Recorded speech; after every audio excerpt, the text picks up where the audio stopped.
आ रही है ना? आपकी आवाज आ रही है जी। रिकॉर्डिंग लगा, आवाज ठीक है? जी आवाज ठीक है जी। जी आप सभी लोग देख पा रहे हैं मुझे ठीक से? जी देख पा रहे हैं, आपका चित्र भी ठीक आ रहा है जी। हाँ जी चित्र ठीक आ रहा है आइए। जी। ये बीच में क्या हुआ? जी आ जाइए, चित्र ठीक आ रहा है, बोलिए जी। हाँ जी, हाँ स्वागत जी। है। आइए, आप सभी को बहुत बहुत साधुवाद, बहुत बहुत शुभकामनाएं। सभी करबद्ध होकर के बैठे हैं एक बार पूरी श्रद्धा के साथ। ओम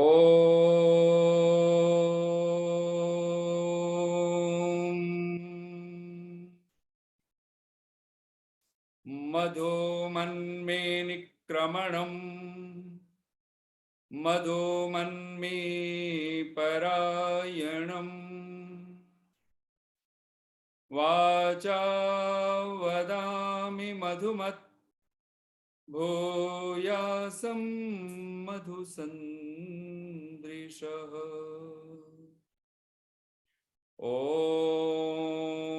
नमः शम्भवाय च मयो भवाय च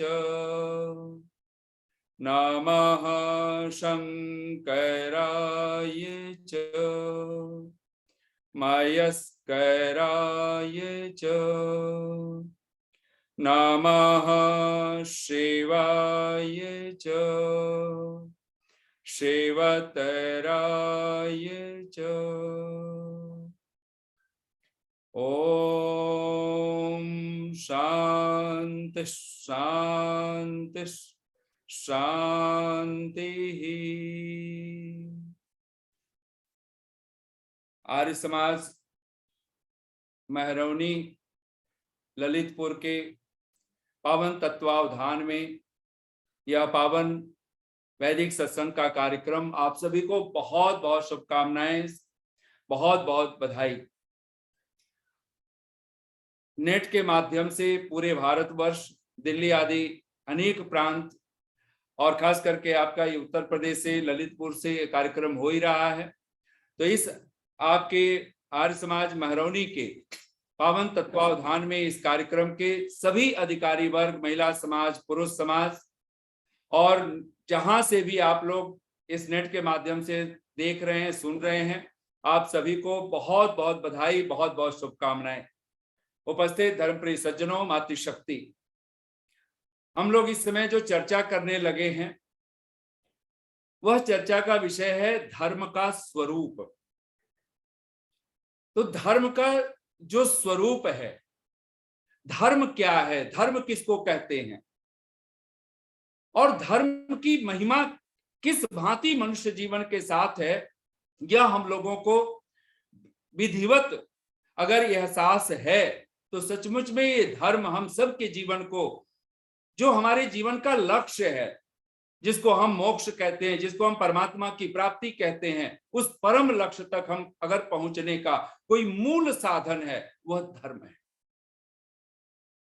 महर्षि कणाद, जिसको महर्षि देवदयानंद बहुत श्रद्धा के साथ ऋग्वेदादि भाष्य भूमिका में अनेक ग्रंथों में उनके अर्थ को महिमा दिया है, और वह सूत्र है, आप सब एक बार बोलेंगे, यतो अभ्युदय निःश्रेयस सिद्धि सधर्मः। यतः, ऋषि लिखते हैं, जिसके आचरण करने से अभ्युदय अर्थात संसार में उत्तम सुख और निःश्रेयस अर्थात मोक्ष सुख की प्राप्ति होती है, वह धर्म है, उसी का नाम धर्म है। यानी जिससे संसार के सुख और मोक्ष सुख, जहां दुख का लेश मात्र भी नहीं होता है, और ठीक से कहें जो परमात्मा का, जिसको खुद भगवान की वेदवाणी में तद विष्णोः परमं पदम सदा पश्यन्ति सूरयः कह करके जिसे उद्घोषित किया है, उस परम पद को, उस मोक्ष पद की प्राप्ति जिससे होती है, उसका नाम धर्म है। यानी धर्म वह विधा है जिसके कारण हमारा यह लोक भी संवरता है, सुधरता है, और परलोक भी। यह इहलोक भी और परलोक भी, अभ्युदय भी और निःश्रेयस भी, ये दोनों की प्राप्ति जिस विधा से होती है उसी का नाम धर्म है। आचार्य चाणक्य तो सहज कह देते हैं, जीवंतम मृतवन मन्ये, कहते हैं वो जीवित होता हुआ भी, वह मनुष्य, जो मनुष्य शरीर में कोई प्राणी है, जीवंतम मृतवन मन्ये, मैं जीवित होता हुआ भी उसको मृत तुल्य मानता हूं, मृत्यु ये मानो उसकी हो चुकी, ऐसे मानिए। कहते हैं जीवंतम मृतवन मन्ये देहिनम धर्म वर्जितम, जो देही धर्म से रहित है, कहते हैं वो जीता हुआ भी, जीवित अवस्था में दिखता हुआ भी वो मृत्यु तुल्य ही है, वो मरा हुआ ही है। और कहते हैं यस्तु, और जो धर्म से संयुक्त है, दीर्घजीवी न संशय, और निसंदेह वही दीर्घजीवी है, और इसमें किसी तरह का संदेह नहीं। अब प्रश्न उठता है, ये जो धर्म है जिसके बिना हम मृत्यु तुल्य हो जाते हैं, हमारा मरण प्राय हो जाता है, वह धर्म, उस धर्म का स्वरूप क्या है? फिर वह धर्म क्या है? वो कौन सा धर्म है जिसका आचरण करने से हमें संसार के उत्तम सुख की प्राप्ति होती है? वह कौन सा धर्म है जिसका आचरण करने से हमें निःश्रेयस की प्राप्ति होती है, मोक्ष सुख की प्राप्ति होती है, परम पद की प्राप्ति होती है? वह धर्म कौन सा है? तब इस विषय में हमें अनेक ऋषियों को अगर हम संदर्भ में लें, महर्षि जैमिनी जिनका मीमांसा दर्शन, और ऋषि दयानंद जब उस पर अपनी लेखनी लिखते हैं तो कहते हैं जिस कर्म को करने की प्रेरणा ईश्वर करता है वह धर्म, और जिसको न करने की प्रेरणा करता है उसका नाम अधर्म है। यानी ईश्वर जो कुछ कहता है करने के लिए वह धर्म है, और जिसको न करने की आज्ञा है उसका नाम अधर्म है। पुनः अभी और भी फिर विवेचना करें अगर इसको, तो महर्षि देवदयानंद बहुत श्रद्धा के साथ यजुर्वेद का पहले अध्याय का 5वां मंत्र है, आप सब पूरी श्रद्धा के साथ, एक प्रसिद्ध मंत्र है, आप सब एक बार अपने मनों में दोहराएंगे। ओम अग्नि व्रतपते व्रतम चरिष्यामि तच्छकेयम तन्मे राध्यताम इदम अहम अनृतात् सत्यम उपैमि। और इसी मंत्र को आधार बना करके ऋषि लिखते हैं, ईश्वरेण सर्वैर मनुष्यै अनुष्ठेयो अयम धर्मः उपदिश्यते। ईश्वर के द्वारा सब मनुष्यों को जो अनुष्ठान करने योग्य धर्म है उसका उपदेश ईश्वर करता है। यो न्याय, धर्म के जो कुछ लक्षण ऋषि यहाँ पे लिखते हैं और ऋषि के शब्दों में है, और वेद में तो सीधा सीधा इदम अहम अनृतात् सत्यम उपैमि। ये जो धर्म का वास्तविक स्वरूप जिसको कहें, धर्म का यथार्थ स्वरूप कहें, क्योंकि धर्म तो धर्म ही होता है। धर्म का कोई धर्म अगर कहें और कहें कोई धर्म का झूठा स्वरूप होता है तो उसको धर्म नहीं कह सकते। धर्म तो धर्म होता है, और धर्म का जो स्वरूप है वो है सीधा सीधा इदम अहम अनृतात् सत्यम उपैमि। मैं अनृत से, मैं असत्य से सत्य की ओर चलता हूं, गति करता हूं। और उसी को ऋषि लिखता है, सर्व मनुष्यैर अनुष्ठेयो अयम धर्म उपदिश्यते। किसके द्वारा? ईश्वर के द्वारा। वह ईश्वर सहज रूप से हम सबको, और वह धर्म कैसा स्वरूप वाला है? तो ऋषि के शब्द हैं, आप सब बोलिएगा एक एक शब्द। यो न्याय, धर्म का पहला स्वरूप है वो न्याय स्वरूप है, इसलिए अधर्म का दूसरा नाम ही अन्याय है। जहां अन्याय है वहां अधर्म है, जहां न्याय है वहां धर्म है। दूसरा लक्षण ऋषि लिखते हैं पक्षपात रहित, जहां पक्षपात नहीं होता है, जहां किसी तरह का राग द्वेष की कोई घटना नहीं घटती है। पक्षपात का सीधा सा अर्थ है राग द्वेष। राग होगा तो हम पक्ष में पड़ जाते हैं, द्वेष होता है तो उसके विपक्ष में खड़े हो जाते हैं। तो जहां पक्षपात नहीं है, ऋषि लिखता है यो न्याय सधर्म, यहां आप अर्थ कर सकते हैं। दूसरा लक्षण ऋषि करता है पक्षपात रहित, यानी यह पक्षपात रहित सधर्म, जो पक्षपात रहित है, जहां राग और द्वेष नहीं है, वह धर्म है। तीसरा लक्षण ऋषि लिखता है सुपरीक्षित, जो धर्म है वो सुपरीक्षित है, उसकी अच्छी प्रकार से प्रमाणों से प्रमाण जो प्रत्यक्ष प्रमाण है, अनुमान प्रमाण है, आगम प्रमाण है, शब्द प्रमाण है, इन सब प्रमाणों से अच्छी प्रकार जो सुपरीक्षित है, जिसकी बार बार परीक्षा ली जा चुकी है, जो सिद्धांत बन चुका है, अंत है। जैसे हम तभी तो ऋषियों ने कह दिया, और शायद ही इस धरती पर कोई व्यक्ति हो जो चिंतक हो, मनीषी हो, और वो ये कह दे कि असत्य जीत विजयी होता है। नहीं कहा जा सकता है। सत्यमेव जयते ये सिद्धांत बना है, ये सुपरीक्षित है कि सत्य ही विजयी होता है। कभी असत्य विजयी होता हुआ दिखाई दे, वो विजय धोखा है, वो पागलपन है, वो नासमझी है। सत्य ही जीतता है। और भगवान राम की जब ये मर्यादा जो गोस्वामी तुलसीदास जी रामचरितमानस में बड़े प्यारे अंदाज में कह देते हैं, रघुकुल रीति सदा चली आई, प्राण जाई पर वचन न जाई। यानी प्राणों से भी ज्यादा महिमा अगर किसी की है, वो सत्य की है, वो धर्म की है। हम प्राण बचा लें झूठ बोल करके और उसका नाम हम धर्म दें, तो ऋषियों की देशना में ये एक नासमझी की महिमा होगी, ये पागलपन होगा। भगवान कृष्ण जिनका नाम हम लोग रटते अपनी जिह्वा पर, कभी थकते नहीं।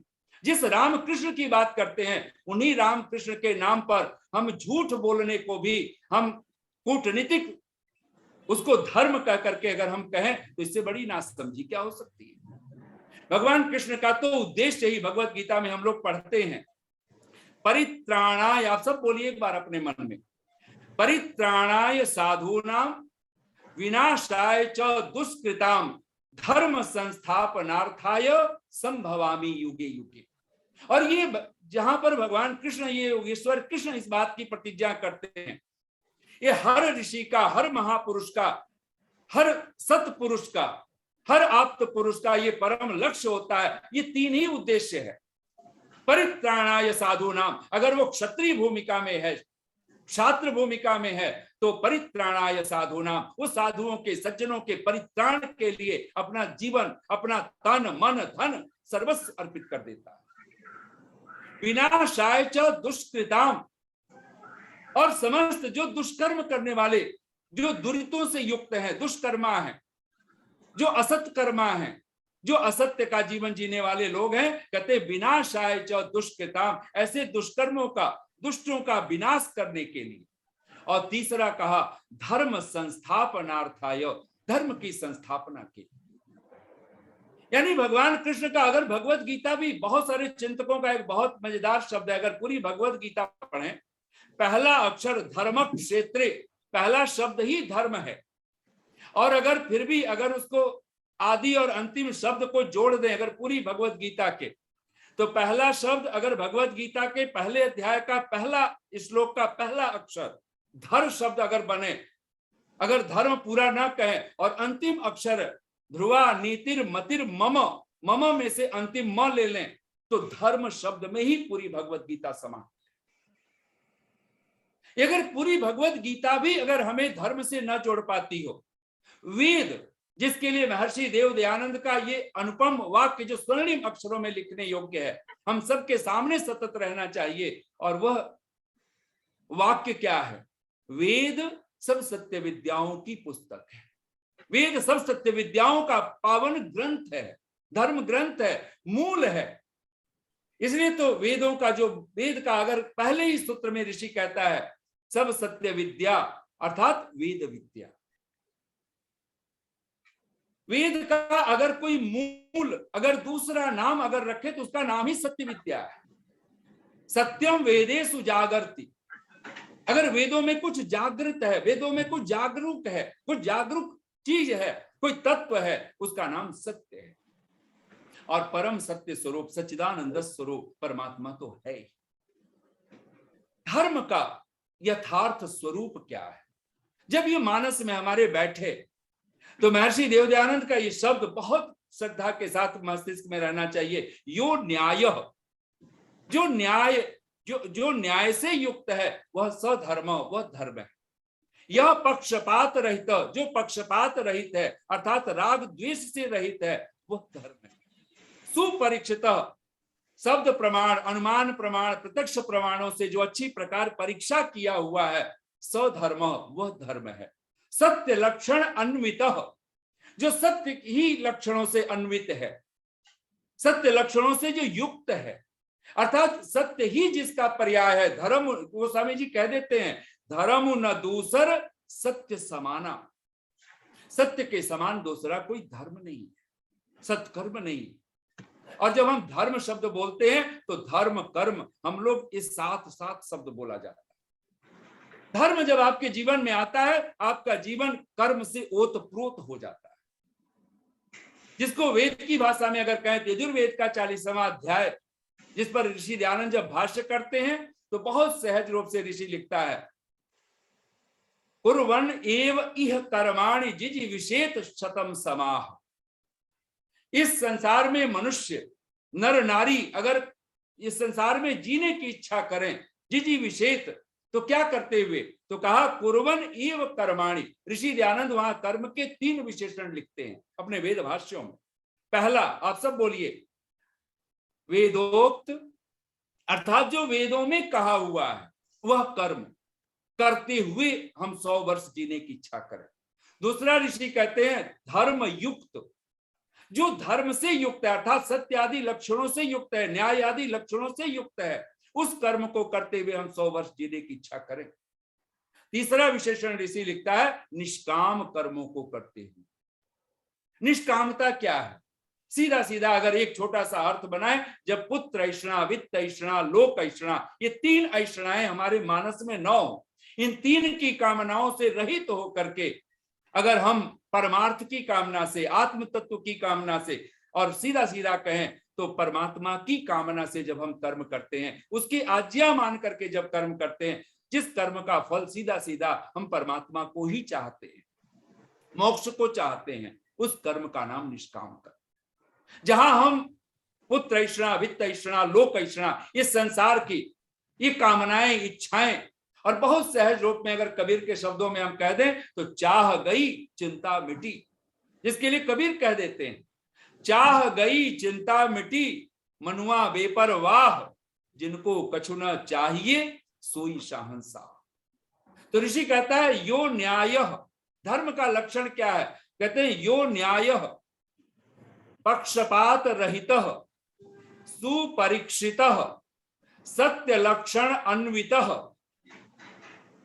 और सर्वभूत हिताय वर्तमान, सर्वहिताय वर्तमान, सर्व के हित में, यानी प्राणी मात्र के हित में जो वर्तमान है, सधर्म, वह धर्म है। फिर कहा ऐहिक पारमार्थिक सुख हेतु, ये लक्षणों में अद्भुत लक्षण ऋषि ने लिख दिया है। ऐहिक यानी इस लोक के सुख, यानी संसार के उत्तम सुख, और पारमार्थिक सुख यानी परलोक के सुख, जिसको मोक्ष सुख, जिसको निःश्रेयस का करके पुकारा। ये 6 बातें, 6 लक्षण महर्षि देवदयानंद वेद भाष्य करते हुए बहुत श्रद्धा के साथ हम सबके समक्ष रखते हैं। कहते हैं इसी का ही सब मनुष्यों को इसका अनुष्ठान करना चाहिए, इसका आचरण करना चाहिए। कहते हैं ना, इल्म गर्चे पढ़ लिया आलम कहाया क्या हुआ। इल्म, इल्म यानी ज्ञान, ज्ञान। इल्म गर्चे पढ़ लिया आलम कहाया क्या हुआ। इल्म इसी खातिर है कि उस पर अमल हो, वरना यूं ही मुफ्त में सर खपाया तो क्या हुआ। हम लोग कई बार अगर हम देखें, हमारे पास बहुत ज्ञान है, बहुत नॉलेज है, बहुत विद्या हमारे पास, लेकिन वो आचरण में नहीं परिणित होता है, तो मानो हम सिर खपा रहे मुफ्त में। इल्म गर्चे पढ़ लिया आलम कहाया क्या हुआ। इल्म इसी खातिर है कि उस पर अमल हो। इल्म अमल चाहता है, इल्म आपसे आचरण चाहता है, ज्ञान हमसे क्रिया चाहता है। इसलिए तो कहा ज्ञानम भार, वह ज्ञान बोझ बन जाता है, भार बन जाता है क्रियाम बिना, जो आचरण में परिणित नहीं हो। इसलिए तो हम लोग ये पंक्तियां बोला करते हैं, धर्म के नाम पर प्यारों हमें मरना नहीं आता, धर्म के नाम पर प्यारों हमें जीना नहीं आता। लहू से कासा ये तकदीर, कासा कहते हैं प्याले को, लहू से कासा ये तकदीर हमें भरना नहीं आता। हमारी तबाही का कारण है बस इतना मित्रों, हमें कहना तो आता है मगर करना नहीं आता। जिस दिन कथनी और करनी एक हो गई, और इसी को मानो ऋषियों ने नहीं सत्यात परो धर्म कह करके पुकारा। सत्य से बढ़कर के कोई दूसरा धर्म नहीं है। फिर मनु महाराज के पास आइए। मनु महाराज क्या कहते हैं, आचार्य चाणक्य क्या कहते हैं, हमें धर्म क्यों चाहिए? तो धर्म का सीधा सा अर्थ है सुख चाहिए, शांति चाहिए, आनंद चाहिए। और ये सुख, इसलिए आचार्य चाणक्य का बहुत प्यारा सूत्र है, बोलिए सुखस्य मूलम धर्मः। ये धर्म क्या है? बहुत बार मस्तिष्क में हम लोगों के आता है कि धर्म की क्या जरूरत है जी? तो अगर सुख की जरूरत ना हो, शांति की जरूरत ना हो, तो धर्म की कोई जरूरत नहीं। लेकिन सचमुच में सुख की जरूरत है, सचमुच में शांति की जरूरत है, आनंद की जरूरत है। और इस संसार में घर में सुख शांति बना रहे, परिवार में सुख शांति हो, समाज में सुख शांति हो, मैं सुख शांत हूं ऐसे नहीं बात बनती है। धर्म जब आता है, आप जहां रहते हो वहां सुख शांति होती है। आप घर परिवार में हो तो आपका घर परिवार सुख शांति से युक्त होगा। आप जिस समाज में रहते हो वो समाज सुख शांति से युक्त होगा। आप जिस राष्ट्र में रहते हो आपके कारण वह राष्ट्र सुख शांति से युक्त होगा। आप विश्व में हो, आप सुख शांति के पर्याय बनकर के घूमते, आप तीर्थभूत होते। और उस अवस्था में हम तीर्थभूत होकर के अगर घर में, परिवार में, समाज में, राष्ट्र में, विश्व में अगर हमारा जीवन व्यतीत हो रहा है तो समझना चाहिए कि हमारे जीवन में धर्म है। धर्म के नाम पर प्यारों हमें जीना नहीं आता, लहू से कासा ये तकदीर हमें भरना नहीं आता। हमारी तबाही का कारण है बस इतना मित्रों, हमें कहना तो आता है मगर करना नहीं है। आचार्य चाणक्य कहते हैं सुखस्य मूलम धर्मः। बोलिए एक बार आप सभी अपने मन में, सुखस्य मूलम धर्मः। दयानंद को ये मूल शब्द इतना प्रिय है, हम कल्पना तो करें। उनका बचपन का नाम ही मूल शंकर। अभी अभी तो हम लोगों ने शिवरात्रि मनाई है, बोध पर्व मनाया है, अभी अभी तो हम लोगों ने ऋषि दयानंद का जन्म दिवस मनाया। अगर सचमुच में हमारे जीवन में सुख शांति, मरते क्षण भी प्रसन्नता की कोई लहर हो सकती है, वो हो सकता है अगर हमारे जीवन में धर्म है। 4 पंक्तियां मुझे कवि की बहुत प्यारी लगती हैं।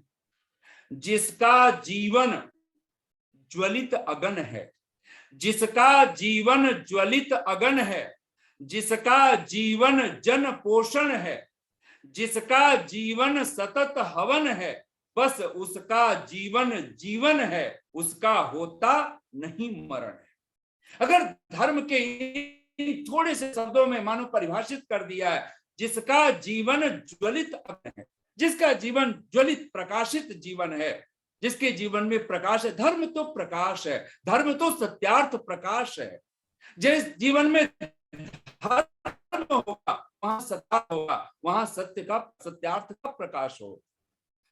जिसका जीवन ज्वलित अगन है, जिसका जीवन जन पोषण है, चाहे वो घर में हो उससे पूरा परिवार पोषित होता है। सब जिस समाज में वो बैठ जाता है वो समाज आनंदित हो उठता है, वो समाज पोषित होता है। सब प्रकार से शारीरिक, आत्मिक, सामाजिक सब तरह की पुष्टि उसकी होती है। वह जिस राष्ट्र में बैठ जाता है उस राष्ट्र, वह राष्ट्र सुपुष्ट होता है, उस सुराज्य ला देता। जिसका जीवन ज्वलित अगन है, जिसका जीवन जन पोषण है, जिसका जीवन सतत हवन है, जो दाता बनकर के जीता है। जैसे हम अग्नियों में जब आहूत करते हैं, जैसे जिसका जीवन भू दाना दानयो, वो लेता भी है तो देने के लिए लेता है। शत हस्त समाहर, वो 100 हाथ अगर उसके लेने के लिए इकट्ठे होते हैं तो 1000 हाथों से संकीर्ह वो बिखेरना जानता।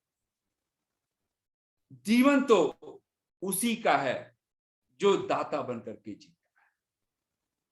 जिसका जीवन ज्वलित अगन है, जिसका जीवन जन पोषण है, जिसका जीवन सतत हवन है, बस उसका जीवन जीवन है, उसका होता नहीं मरण है। ये 3 लक्षण अगर हमारे भीतर आ जाएं, अगर ये न्याय युक्त हमारा जीवन होगा, हमारा पक्षपात रहित जीवन होगा, सुपरीक्षित जीवन होगा, सत्य लक्षणों से युक्त हमारा अगर ये धर्म से हमारा ओतप्रोत जीवन होगा, जो जीवन हमारा ऐहिक सर्वहिताय वर्तमान होगा, ऐहिक पारमार्थिक सुख हेतु ऐसा जो धर्म हमारे जीवन में होगा, हमारा जीवन ज्वलित अग्नि की तरह होगा, हमारा जीवन जन पोषण होगा, हमारा जीवन सतत हवन होगा, सतत यज्ञ होगा, यज्ञमय जीवन होगा, जिसके लिए उपनिषद का ऋषि कहता है, छांदोग्य उपनिषद ऋषि, आप सब बोलिए, एक छोटा सा वाक्य है, पुरुषो वाव यज्ञ, जिसको वेद की भाषा में कहें आयुर्यज्ञेन कल्पताम, हमारा ये जीवन यज्ञमय जीवन। और यज्ञ का अनेक जगह पे ऋषि दयानंद सीधा सीधा अर्थ करते हैं धर्ममय। यज्ञ का जो मूल अर्थ है धर्म, यजमान का जब अर्थ करते हैं ऋषि दयानंद तो कहते हैं यह परमेश्वरम सर्वोपकारम धर्मम च, और यहां पर सीधा सीधा परमेश्वर और धर्म जिसके जीवन में वो यजन कर रहा है वो परमात्मा की कृपा का पात्र हो, उसका होता नहीं मरण है, उसकी कभी मृत्यु नहीं होती। आचार्य चाणक्य बिल्कुल ठीक लिखते हैं, जीवंतम मृतवन मन्ने देहिनम धर्म वर्जितम, वह मनुष्य वह देहधारी जीवित होता हुआ भी मृत तुल्य है, मृत प्राय है, जो धर्म से रहित है। और वो धर्म कैसे, धर्म के लक्षण किस भांति घटे, सुखस्य मूलम धर्म, आचार्य चाणक्य कहते हैं सुख का मूल धर्म है। अब ये धर्म का मूल क्या है, धर्म को कहां से जाने, तो भगवान मनु कहते हैं, और मनु महाराज को ऋषि दयानंद दो ऋषि को, ऐसे तो बहुत सारे ऋषियों को प्रमाण के रूप में प्रस्तुत किया है, लेकिन ऋषि दयानंद दो ऋषि को बड़ी श्रद्धा के साथ हर ग्रंथों में आप उनका नाम पाएंगे, और वो दो ऋषि हैं महर्षि याज्ञवल्क्य और महर्षि मनु। और महर्षि मनु के ही शब्द को उद्धृत करते हुए ऋषि दयानंद लिखते हैं, और आप सब बोलिए एक बार, बहुत प्रसिद्ध श्लोक है महर्षि मनु का, वेदो अखिलो धर्म मूलम, सुखस्य मूलम धर्म, सुख का मूल धर्म है, धर्म का मूल वेद है, अखिलो वेद, अखिल वेद संपूर्ण वेद धर्म के मूल है। और महर्षि दयानंद इतना बड़ा जो एक चमत्कारिक दो दर्शन हम सबके मनुष्यों के सामने रख पाए, उसके पीछे अगर देखेंगे तो भगवान की कृपा है, उनके हाथ में वेद है, वेदों के कारण ही सब कुरीतियों का वो खंडन कर पाते हैं, वेदों के तत्वार्थ को जान करके ही, वेदों की महिमा को जान करके ही हम सबके सामने धर्म का यथार्थ स्वरूप हमारे सामने प्रस्तुत करते हैं कि धर्म किसको कहा जाए। आज जो धर्म हम लोग सोचते हैं, हिंदू धर्म, ईसाई धर्म, सिख धर्म, जैन धर्म, बौद्ध धर्म, ये राजनीतिक शब्द हमारे पास आए हुए, इसका धर्म से कोई दूर दूर तक लेना नहीं। धर्म तो सीधा है, तो स्वामी जी भी बहुत प्यारे अंदाज में कह देते हैं, और ऋषि दयानंद का वाक्य है, परोपकार करना धर्म और पर हानि करना अधर्म कहाता है। सत्यार्थ प्रकाश, जिस जीवन में परोपकार है, परहित है, और गोस्वामी जी भी कह देते हैं परहित सरिस धर्म नहीं भाई, पर पीड़ा सम नहीं अधमाई। यानी अगर आप घर में हैं और सबसे बड़ा परोपकार कहां करें, ध्यान देना, अगर आप संतान की भूमिका में हैं तो आप माता पिता का आप इतना आदर कर सकते हो, आप कल्पना नहीं कर सकते। हमारा सारा तन मन धन अपने माता पिता के लिए हो, अपने गुरु आचार्यों के लिए, अपने स्वजनों के लिए, अपने परिवार के लिए, फिर जैसे जैसे सामर्थ्य बढ़े आप समाज तक पहुंचिए, राष्ट्र तक पहुंचे, हम विश्व तक पहुंचे। ये परहित में मत सोचिएगा पहले हम काशी मथुरा और कहीं और पहुंच गए, दौड़ लगा रहे हैं, वहां जाकर के परोपकार करना है, नहीं। सबसे पहले परोपकार, अगर आप पति हैं तो पत्नी के साथ, माता पिता की भूमिका है तो बच्चों के साथ, बच्चों की भूमिका है तो माता पिता के साथ, भाई बहन की भूमिका में है तो भाई बहन के साथ, जो जहां है वहां हम क्या दाता बनकर के जी सकते। स्वामी रामतीर्थ की बहुत प्यारी पंक्ति है, जब तक तू जी ताज बनकर जी। ताज का अर्थ ही होता है सम्राट। जब तक तू जी सम्राट बनकर जी, बादशाह बनकर जी, दाता बनकर के जी। जब तक तू जी ताज बनकर जी, पुजारी मत बन। और हम सब मानते हैं पुजारी का क्या अर्थ होता है, जो हाथ फैलाए हुए मांग रहा है हर पल। जब तक तू जी ताज बनकर जी, पुजारी मत बन, भगवान बनकर जी। भगवान का अर्थ है, हम लोग तो रोज प्रार्थना करते हैं प्रातः काल, वयम भगवन्तः स्याम, और इसीलिए हम लोग वैदिक संध्या में रोज प्रार्थना करते हैं, अदीनाः स्याम शरदः शकम। हम अधीन होकर के, दीनहीन होकर के नहीं, हम स्वतंत्र होकर के हम जिए, दाता बनकर के जिए। और दो पंक्तियां हम लोग अक्सर कहा करते हैं, जो खूब सहेजा था, आप सब बोलिए एक बार अपने मनों में, जो खूब सहेजा था वो पास नहीं, जो खूब सहेजा था वो पास नहीं, लेकिन जो खूब लुटाया था वो अब भी है खजाने। जिसको हम सहेजते रहते हैं, समेटते रहते हैं, पता चलता है उसकी कमी तो सदा बनी रहती है, लेकिन जिसको लुटा देते हैं, बांट देते हैं, उसकी कभी कमी नहीं होती है। और लुटाने योग्य, बांटने योग्य कुछ है, उसी का नाम तो दान है। आचार्य चाणक्य से जब पूछा जाता है कि आचार्य आप बताएंगे, एक शब्द में अगर हम धर्म को परिभाषित करें, एक शब्द में अगर हम धर्म को कहना चाहें, वो शब्द कौन सा हो सकता है? आप आनंदित होंगे जान करके कि महर्षि आचार्य चाणक्य की बहुत छोटे से सूत्र में वो जहां कहते हैं सुखस्य मूलम धर्म, कितना छोटा सा सूत्र है कि सुख अगर चाहिए तो उसका जो मूल है वो धर्म है, उस धर्म को हम पकड़े, धर्म को धारण करें। वहीं पर कहते हैं तो वो कौन सा धर्म है, वो कौन सा लक्षण है जिसको धारण करना है, और वो बचपन से, अगर माता पिता, ऋषि दयानंद की भाषा में धन्य है वो संतान, धन्य है वो कुल जिसके माता पिता आचार्य धार्मिक हो और प्रशस्त हो, विद्वान हो, जो बचपन से ही सिखाएं कि हम दाता बनकर के जिए। अगर कोई वस्तु अच्छी मिल गई है तो आचार्य चाणक्य कहते हैं, वो शब्द बोलिए आप सभी, बोलिए दानम धर्मः। आचार्य चाणक्य कहते हैं दान ही धर्म है। इसलिए आज भी हम लोग जब शब्द बोलते हैं तो बोल देते हैं किसी को, दान धर्म किया करो। एक शब्द में अगर धर्म की कोई परिभाषा हो, धर्म की कोई व्याख्या हो, धर्म का कोई लक्षण घटाना हो, तो धर्म का एक ही अर्थ है, दानम धर्म। और वेद में इसी दान का ही दूसरा पर्यायवाची शब्द है, जो सारे ऋषियों के, मनीषियों के, चिंतकों के मंतव्य में उसी दान का ही दूसरा नाम यज्ञ है। यज्ञ का अर्थ ही दान होता है, जहां तन से, मन से, धन से, सब कुछ हम दान ही तो कर रहे होते हैं। होत्रम हवनम दानम। और ये दान जितना घटित हो, जहां दाता बनकर के हम जिए, देने वाले बनकर के जिए। घर में अगर हैं, बच्चे की भूमिका में है, अगर हमारे पास कोई अच्छी चीज आई, कोई अच्छी वस्तु आई है, क्या हम अपने भाई को बांट सकते हैं? क्या हम बहन को दे सकते हैं? क्या हम माता पिता को हम सौंप सकते हैं?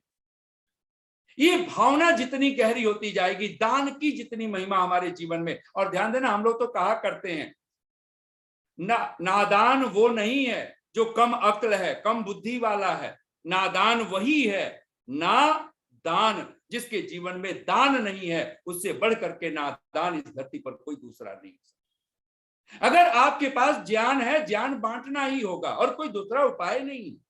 आपके पास धन है, धन बांटना ही होगा। अगर आपके पास शक्ति है, आपको अपनी शक्ति बांटनी होगी, आपको लोगों को सशक्त करना होगा। आपके पास श्रम है, सेवा है, आपको श्रम सेवा बांटनी होगी, आपको देना होगा। इस जगत में जितना दाता बनकर के जिएंगे, उतने ही हम सुखी होकर के जीते। क्लिंगिंग माइंड होकर के हर समय लेने की भाषा, वहां जाएंगे तो क्या पाएंगे, वहां जाएंगे तो क्या मिलेगा, ये भाषा जीवन का ढंग नहीं हो सकता है। अजीब तरह से गुजर रही है जिंदगी। हम लोगों की जिंदगी अगर धर्म नहीं है तो क्या है? अजीब तरह से गुजर रही है जिंदगी, सोचा कुछ, हुआ कुछ, किया कुछ, मिला कुछ। अजीब तरह से गुजर रही है जिंदगी, सोचा कुछ, हुआ कुछ। हम सोचते कुछ हैं, होता कुछ है, किया कुछ, मिला कुछ। यानी मन भर करके हम ना सोच पा रहे हैं, ना हमारा सोचा हुआ हो रहा है, ना हमारा किया हुआ हो रहा है।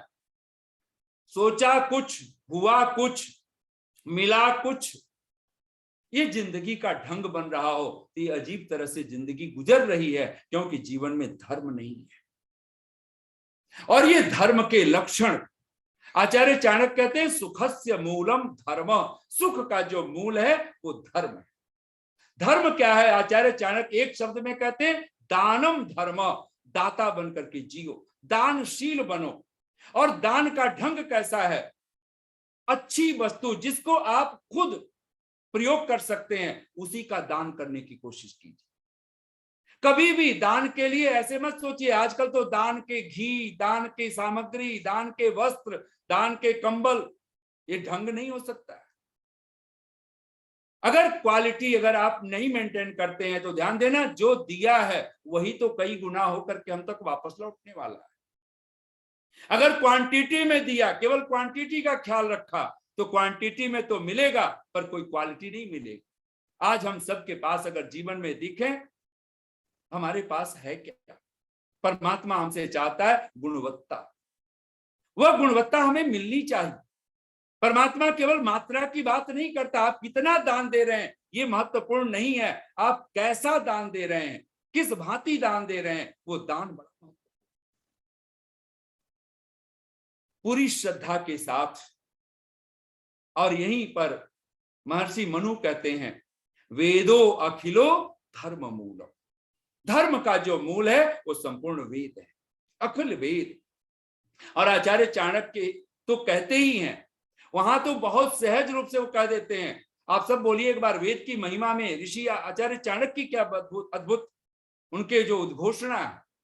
बोलिए, न वेद बाह्यो धर्म, वेद से बाहर कुछ भी धर्म नहीं, न वेद बाह्यो धर्म। और महर्षि दयानंद का यही उद्घोष वाक्य है, अगर धर्म है तो एकमात्र वेद है। अगर धर्म को अगर जानना है तो हमें वेद को पकड़ना होगा, वेद को धारण करना होगा, वेद को आत्मसात करना होगा। अगर वेद हमारे पास है तो मानो हमारे पास धर्म है, अगर नहीं है तो फिर तो वही दो पंक्तियां सारी जिंदगी में, हासिल ए जिंदगी हसरतों के सिवा कुछ भी नहीं, इच्छाओं के, सोचा कुछ, हुआ कुछ, किया कुछ, मिला कुछ।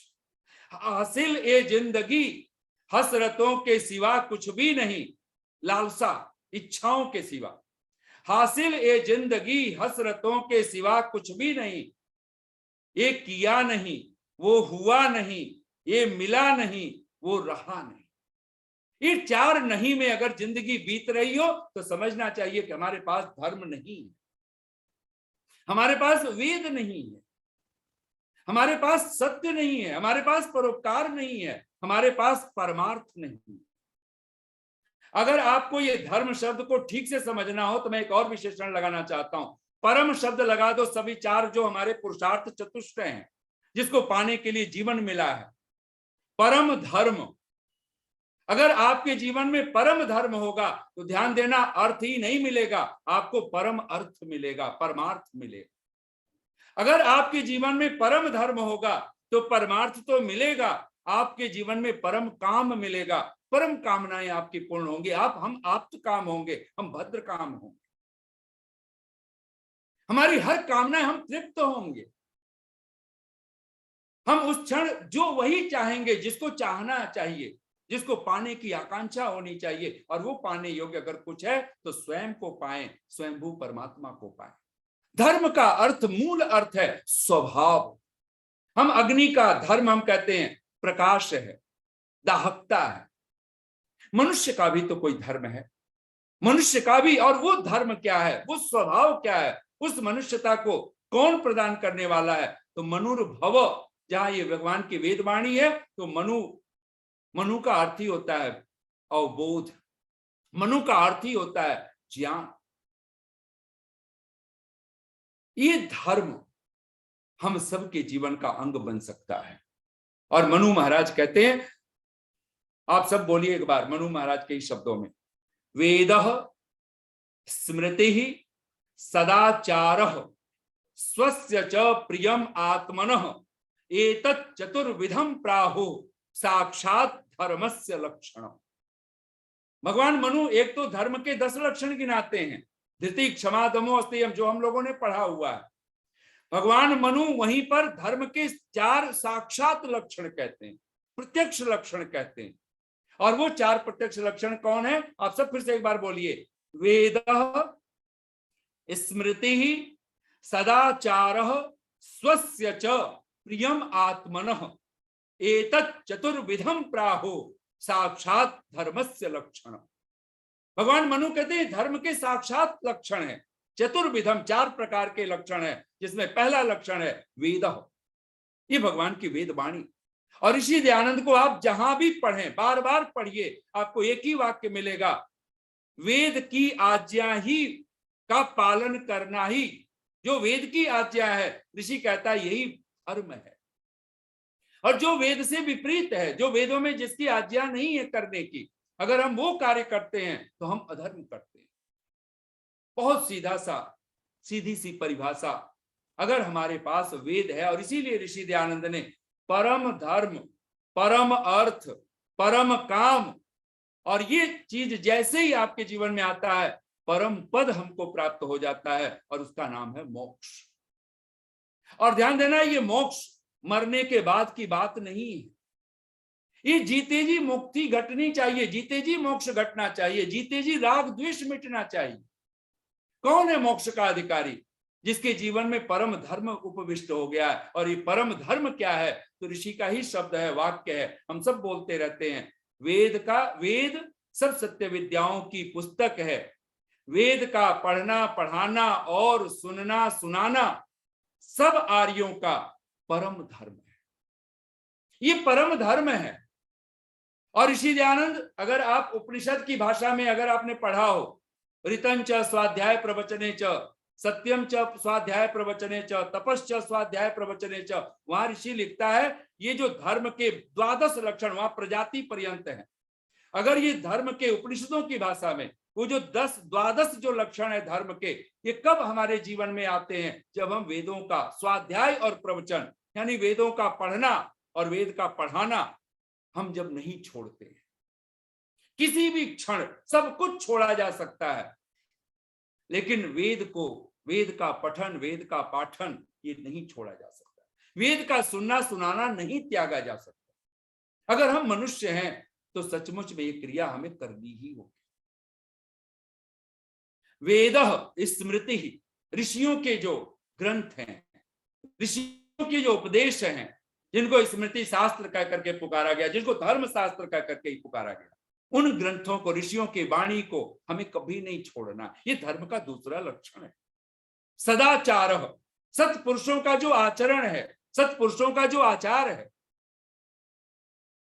यद कहते हैं ना भगवान कृष्ण, यद यद आचरति श्रेष्ठ तत्तद एव इतरो जनः स यत प्रमाणम कुरुते लोकस्तदनुवर्तते। जो श्रेष्ठ पुरुष जैसा जैसा आचरण करता है, वैसे वैसे ही साधारण आम व्यक्तियों को भी वैसा ही आचरण करना होता है। ये सदाचार, सत्पुरुषों का आचरण, जो छल कपट रहित हैं, जो आप्त पुरुष हैं, जो विद्वान हैं, जो दयालु हैं, जो निष्कपट हैं।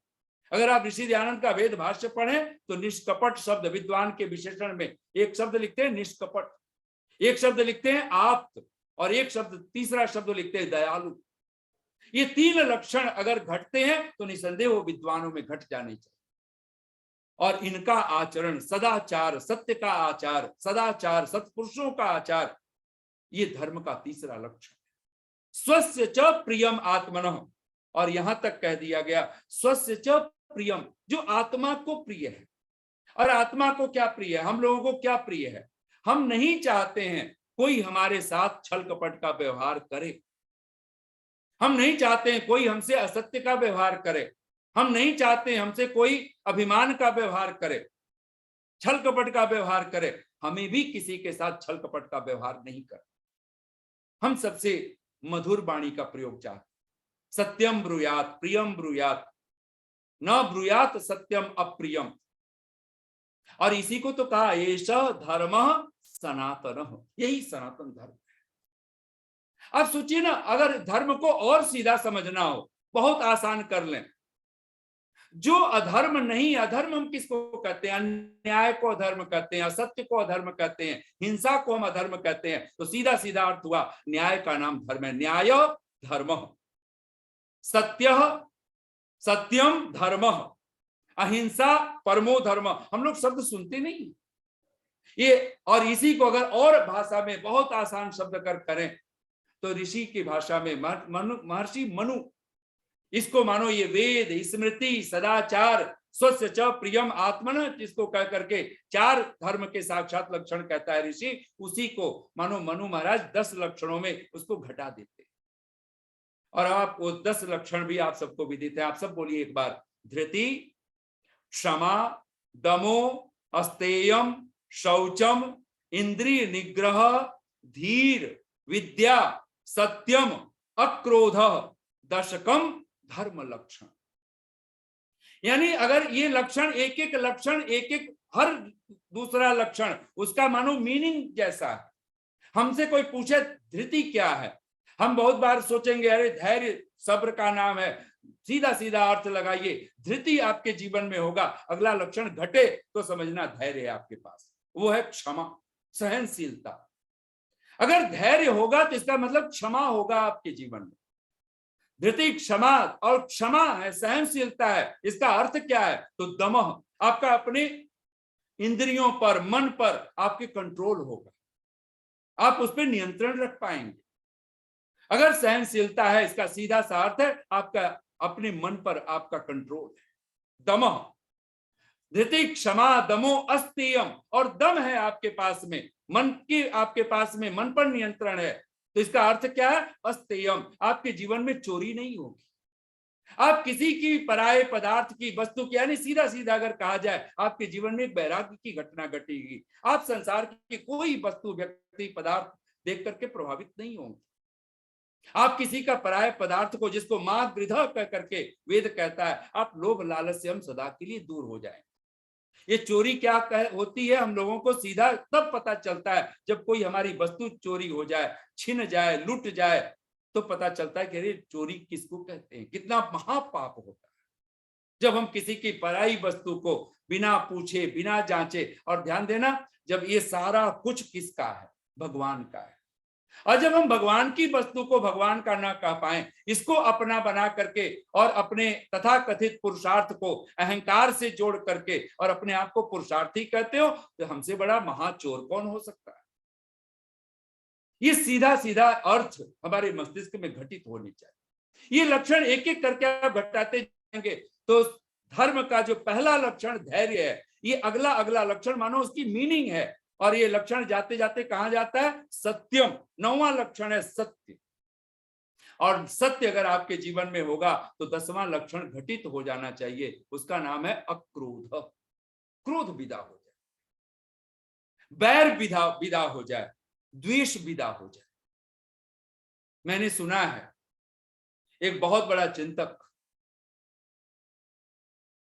गर्मियों के दिन थे, वो यात्रा करता था पहाड़ी यात्रा पर, और कहते हैं पहाड़ी यात्रा करते करते वो जैसे ही पहुंचा है, उसको दोपहर का समय, बिल्कुल पसीने से लथपथ, वो सोचता है कि क्यों न मैं किसी व्यक्ति से, क्योंकि अनजान रास्तों पे बढ़ रहा हूं और जिस गांव में पहुंचना है, पहाड़ी रास्ता है, पहाड़ी गांव में पहुंचना है, इससे पहले कि सांझ हो जाए, सूर्यास्त हो जाए, मैं सही समय पर गांव में पहुंच जाऊं जहां मुझे पहुंचना है। लेकिन उसको दूर दूर तक कोई आदमी नहीं दिखाई दे रहा। वो सोचता है कि कोई व्यक्ति दिखे और मुझे सही बता दे मैं कितनी देर में उस गांव में पहुंच जाऊंगा। वो दूर उसे एक झुरमुट में के नीचे एक बैठा व्यक्ति दिखाई देता है। वो भाग करके जाता है, कहीं व्यक्ति कहीं छिप न जाए, कहीं ऐसा ओझल न हो जाए। वो दौड़ता है, जा करके उस व्यक्ति के पास पहुंच जाता है, प्रणाम करके हाथ जोड़ करके नमस्कार करते हुए कहता है, महाशय मैं अनजान आदमी हूं, मुझे अमुक गांव में जाना है, पहाड़ी रास्ते हैं, मैं चाहता हूं कि मैं सांझ सूर्यास्त हो, क्योंकि जंगली है, पहाड़ी रास्ता है, पहाड़ी जगह है, तो मैं सही सुरक्षित पहुंचना चाहता हूं, तो आप बताएंगे मुझे कितना समय लगेगा उस गांव में पहुंचने में। कहते हैं वो आदमी बिल्कुल केवल मुस्कुरा रहा था, कुछ बोला नहीं। उसने दूसरी बार पूछा, वो विचारक लिखता है, मैंने दूसरी बार पूछा हाथ जोड़ करके, तीसरी बार पूछा, वो आदमी बिल्कुल मुस्कुराता रहा, कुछ जवाब नहीं दिया। मैंने सोचा शायद ये गूंगा है, बहरा है। मैं अपने भाग्य पर मैं कोस रहा था कि मुझे एक आदमी मिला भी, वो गूंगा बहरा मिल गया। फिर मैं उदास होकर के मैं उन्हीं रास्तों पे चल पड़ा। कोई 10 मिनट बीते होंगे, किसी ने मेरे कंधे पे हाथ रखा मैंने मुड़ करके देखा तो ये वही आदमी था। मैंने सोचा शायद पहाड़ी लोग हैं, गरीब लोग हैं, शायद ये मुझसे कुछ चाहता है, गूंगा बहरा तो है ही। तो मैंने अपनी जेब में हाथ डाला, कुछ पैसे निकाले और मैं उसको देने लगा था। उसने मना करके और सीधे कहता है, आपने पूछा था ना कि मुझे अमुक गांव में जाना है, मुझे कितना समय लगेगा? तो मैं आपको कहना चाहता हूं, आपको 2 घंटे लगेंगे उस गांव में पहुंचने पर। वो कहता है वो विचारक कि मैं तो गुस्से में भर गया था। मैंने कहा, महाशय आप गूंगे बहरे नहीं हो? उसने कहा नहीं। उसने कहा, जब आप गूंगे बहरे नहीं हो, मैंने 3-3 बार हाथ जोड़ करके आपसे पूछा था कि आप बताइए मुझे फला गांव में जाना है, कितना समय लगेगा? अगर यही शब्द बोलना था कि 2 घंटे लगेंगे तो ये 10 मिनट पहले भी तो बोल सकते थे।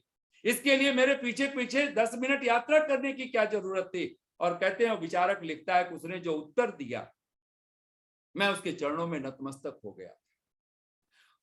उसने कहा कि भाई, जिस दिशा से तुम आ रहे थे मैंने तुम्हारी चाल नहीं देखी थी, तुम कौन सी चाल चल रहे हो, और ये 10 मिनट मैंने तुम्हारी चाल देखने में लगाए हैं, और जब तक मैं ये ना देख लूं कि तुम कौन सी चाल चल रहे हो, मैं कैसे बता दूं कि तुम कितनी देर में पहुंचोगे? और मैंने देखा है जिस चाल से तुम चल रहे हो, अगर इस चाल से चलते रहे तो कम से कम 2 घंटे लगेगा। वो विचारक लिखता है कि इसने तो ये छोटी सी बात कही, लेकिन जीवन का फलसफा दिया। हम भी मत पूछें कब धर्म मिलेगा, कब अर्थ मिलेगा, कब परम कामनाएं पूरी होंगी, कब मोक्ष पद प्राप्त करेंगे। अपनी चाल देखें। हम कहीं बाराती चाल तो नहीं चल रहे कि घोड़ी के आगे जब तक 10-5 लोग नाच कूद नहीं लेंगे, घोड़ी आगे नहीं बढ़ेगी। कहीं शमशान घाट वाली चाल तो नहीं चल रहे, और सीधे आज की भाषा में कहें, कहीं भेड़ चाल तो नहीं चल रहे, कहीं उलूक या तुम सुसलूक या तुम की चाल तो नहीं चल रहे। फिर तो सारी एक जिंदगी नहीं, 1000 जिंदगी भी रच खप जाए, कुछ होने वाला नहीं। अफसोस मूढ़ मन तू मुद्दत से सो रहा है, अफसोस मूढ़ मन तू मुद्दत से सो रहा है, सोचा न यह कि घर में अंधेर हो रहा है। 84 लाख मंजिलों को, एक किंवदंती चलती है, वो 84 लाखों के उससे अधिक हो, वो परमात्मा जाने। अफसोस मूढ़ मन तू मुद्दत से सो रहा है, सोचा न यह कि घर में अंधेर हो रहा है। 84 लाख मंजिलों को तय करके मुश्किलों से जिस घर को तूने ढूंढा, उस घर को खो रहा है। इस संसार सिंधु से तू क्या खाक पार होगा, इस संसार सिंधु से तू क्या खाक पार होगा, जब विषयों के बिंदु में किश्ती डुबो रहा है। अफसोस मूढ़ मन तू मुद्दत से सो रहा है। अब तू जगे, जागो रे जिन जागना, अब जागन की बात। उपनिषद का ऋषि कहता है धर्म के सूत्र कहलाएंगे। कठोपनिषद का ऋषि अद्भुत वाक्य है, उत्तिष्ठत, उठो, जाग्रत, जागो, प्राप्य वरान निबोधत। बोलिए आप सब एक बार, उत्तिष्ठत, जाग्रत, प्राप्य वरान निबोधत। ये वरान शब्द लिखा है, हर किसी के अंग संग नहीं होना है। उठो, किसके साथ उठें? अग्नि होगी तो उठेंगे। अग्नि अगर मंद पड़ गई, अगर शरीर जब शांत होता है तो क्या कहते हैं, शरीर ठंडा हो गया। धर्म ही आपको उठाता है, धर्म ही उत्थान है, अधर्म ही पतन है। नहीं पातकात, ये जो पातक शब्द है, नहीं अन्यतात पातकम परम, अनृत से, असत्य से, अन्याय से बढ़ करके इस धरती पर पातक, गिराने वाला, पतन करने वाला कोई दूसरा पाप, महापाप नहीं हो सकता। ऋषि दयानंद के शब्द है ना सत्यार्थ प्रकाश में, आप सब बोलिए एक बार, जो दुख को छुड़ाना और सुख को प्राप्त होना चाहे, वह अधर्म को छोड़ धर्म अवश्य करे, क्योंकि दुख का पाप आचरण और सुख का धर्म आचरण मूल कारण है। ऋषि दयानंद ने जैसे सीधे सहज ही महर्षि चाणक्य के शब्दों का मानो भाष्य कर दिया। दुख का पाप आचरण और सुख का धर्म आचरण मूल कारण है। दुख है तो उसके पीछे एक ही कारण मिलेगा, चाहे शरीर का दुख है कि मन का दुख है कि आत्मा का दुख है, उसके पीछे पाप आचरण एक ही कारण है, पाप। और अगर अधर्म है उसके पीछे एक ही कारण है और उसका अर्थ है, अगर पाप है और अगर सुख है, उसके पीछे मूल कारण है, वो है धर्म। अगर धर्म है तो हम सुखी हैं। अगर शारीरिक सुख है तो धर्म के कारण, मानसिक सुख है तो धर्म के कारण, आत्मिक सुख है तो धर्म के कारण। ये चीज हमारे मस्तिष्क में बहुत गहराई से, और हम लोग सोचते हैं सत्य आएगा तो हमारा सत्य तो हमें क्रोधी बना देता है। तो या तो महर्षि मनु गलत बोल रहे हैं या फिर हम, और महर्षि मनु को गलत ठहराने का कोई अर्थ नहीं है। महर्षि मनु कहते हैं सत्यम अक्रोध। अगर हमारे पास सत्य होगा हम अक्रोध में होंगे, क्रोध विदा होगा, द्वेष विदा होगा, सचमुच में सत्य का पता चल जाए, इससे बड़ी अद्भुत विवेचना कुछ और दूसरा नहीं हो सकता। घड़ी पे नजर, मुझे तो अभी लग रहा है कि मैं अभी शुरुआत करता हुआ जैसा दिख रहा हूं, जबकि 4 मिनट और अभी मेरी भूमिका ही बंधी थी, लेकिन मैं इसको समेट दूं बातों को। 4 मिनट है जी बस। तो पूरी श्रद्धा के साथ इनको शब्दों को समेटता हुआ मैं खास करके धर्म को,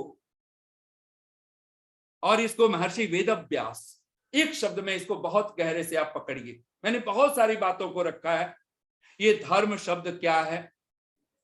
जहां यतो अभ्युदय निश्रेयस सिद्धि स धर्म, जहां पर महर्षि जैमिनी के शब्दों को, कि जहां पे प्रेरणा अर्थ लेकर के ऋषि कहता है कि जो वेद में जिसकी ईश्वर की आज्ञा है वह धर्म है, और जिसकी न करने की आज्ञा है उसका नाम धर्म है।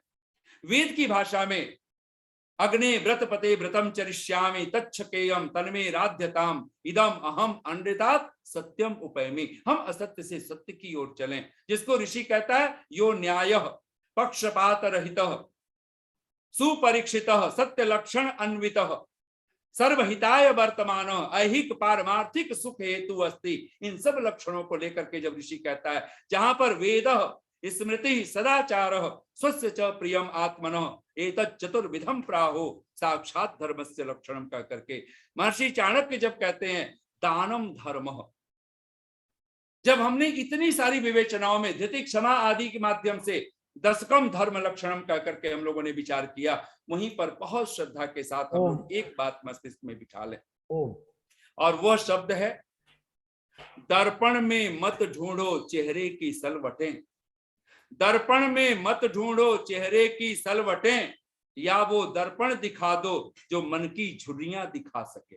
मन में झुर्रियां पड़ रही हैं, बाहर पार्लर है, लेकिन एक भीतर भी कोई पार्लर खोजना पड़ेगा। बाहर भी अगर कोई पार्लर है तो वेद है, वो स्मृति है, वो सदाचार है, सत्पुरुषों का आचार है। आपको सत्संग के सिवा और कोई दूसरा उपाय नहीं हो सकता। श्रद्धा बिना धर्म नहीं होई। अगर श्रद्धा नहीं है तो धर्म कर्म संभव ही नहीं। दर्पण में मत ढूंढो चेहरे की सलवटें, या वो दर्पण बता दो जो मन की झुर्रियां दिखा सके। मत सजाओ अपने शरीर, मत करो श्रृंगार तुम अपने शरीर का, मत करो श्रृंगार तुम अपने शरीर का, या वो सामान जुटा दो जो मन को सजा सके। मत सिखाओ उसको पानी में तैरना, मत सिखाओ उसको पानी में तैरना, या वो पतवार थमा दो जो जीवन नैया चला सके, या वो पतवार थमा दो जो जीवन नैया चला सके। बहुत बहुत अंत में मैं 4 पंक्तियां एक और कहता हुआ और वाणी को मैं विराम दे रहा हूं। आप सबके समक्ष पूरी श्रद्धा के साथ आपने बड़ी शांति और प्रेम से सुना है, और ये धर्म हम सब आत्मसात कर पाए भगवान की वेद वाणी को। और निसंदेह इसके साथ सीधा सा अर्थ है, हम अपने समाज में, अपने घर परिवार में हम सचमुच में चाहते हैं सुख और शांति, तो भगवान से एक प्रार्थना करें। और वो प्रार्थना क्या है? मैं उसकी प्रार्थना की 4 पंक्तियां बोल रहा हूं, और मैं अक्सर बोला करता हूं उन पंक्तियों को। बच के तूफान से निकल आई किनारे जिंदगी। वेद का एक शब्द है, भगवान के लिए ही शब्द है, सत्य धर्मा। सविता सत्य धर्म, परमात्मा सविता है, वो सर्व प्रेरक है, और सत्य धर्मा है। परमात्मा ही परम धर्म स्वरूप है। और उससे क्या मांगे और क्या होता है जब हम धर्म की चरण शरण पकड़ लेते हैं, जब हम परमात्मा की चरण शरण में पड़ जाते हैं। बच के तूफान से निकल आई किनारे जिंदगी।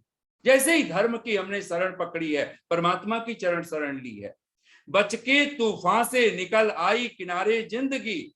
चैन से गुजरेगी अब तेरे सहारे जिंदगी। तू जो मिला तो अब कहां तारीकी ये गम की घुटन, धर्म मिल जाए परमात्मा मिल जाता है। तू जो मिला तो अब कहां, तारीकी कहते हैं अंधकार को, तू जो मिला तो अब कहां तारीकी ये गम की घुटन, हर तरफ है देखती तेरे नजारे जिंदगी। इससे पहले मैं, यानी जब तू ना मिला था, ये परमात्मा की सन्निधि नहीं हुई थी, धर्म से हम नहीं जुड़े थे। इससे पहले मैं दबा रहता था, मैं दबी रहती थी मैं के बोझ से। अहंकार, धर्म का जो अगर कोई मूल शत्रु है वो अहंकार ही है। इससे पहले मैं दबा रहता था, इससे पहले मैं दबी रहती थी मैं के बोझ से, क्या सुकून है जब से तू ही तू पुकारे जिंदगी, क्या सुकून है जब से तू ही तू बहुत बहुत धन्यवाद। पुकारे जिंदगी। इतनी शांति और प्रेम से आप सबने सुना, बहुत बहुत साधुवाद, बहुत बहुत धन्यवाद। ओम शम। और ये थे हमारे आचार्य नरेंद्र मैत्री जी, जिनको आप कल आर्य रत्न शिक्षक लखनलाल आर्य जी, आपको बहुत बहुत बधाई, बहुत बहुत शुभकामनाएं। मैं बहुत सारे नाम लेना मेरे से छूट जाता है, और मैं हमारे जो आज के अध्यक्ष अतिथि, जो भी आप जितने भी हमारे गुड़गावा से पहुजा जी हैं, हमारे शास्त्री जी हैं, अरविंद शास्त्री जी, तो आप सबको बहुत बहुत साधुवाद, बहुत बहुत धन्यवाद, आप सबको प्रणाम। और कल भी आप आचार्य नरेंद्र मैत्री जी को सुनेंगे, ईश्वर की उपासना भक्ति कैसे करें, जिसके हमारे सुखबीर शास्त्री जी जो बंबई के हैं और आचार्य अशोक जी का अतिथि है। लेकिन आज जो हमारे अतिथि हैं, हमारा सौभाग्य है, अरविंद आचार्य जी। बहुत ही प्यारी चर्चा हम लोगों की सुबह सुबह हुई। वैदिक विद्वान है आप, गुरुग्राम के, और हम सभी के बीच में आज 15 मिनट के लिए अपना व्याख्यान देंगे आचार्य अरविंद जी। स्वागत है आपका।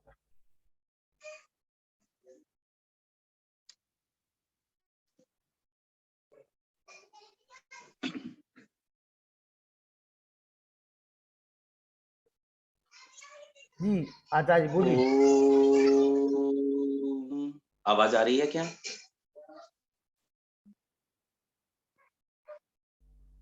आवाज आ रही है जी, आपकी आवाज आ रही, बोलिए, आप बोलिए, जहां दिक्कत होगी मैं बता दूंगा। जी जी।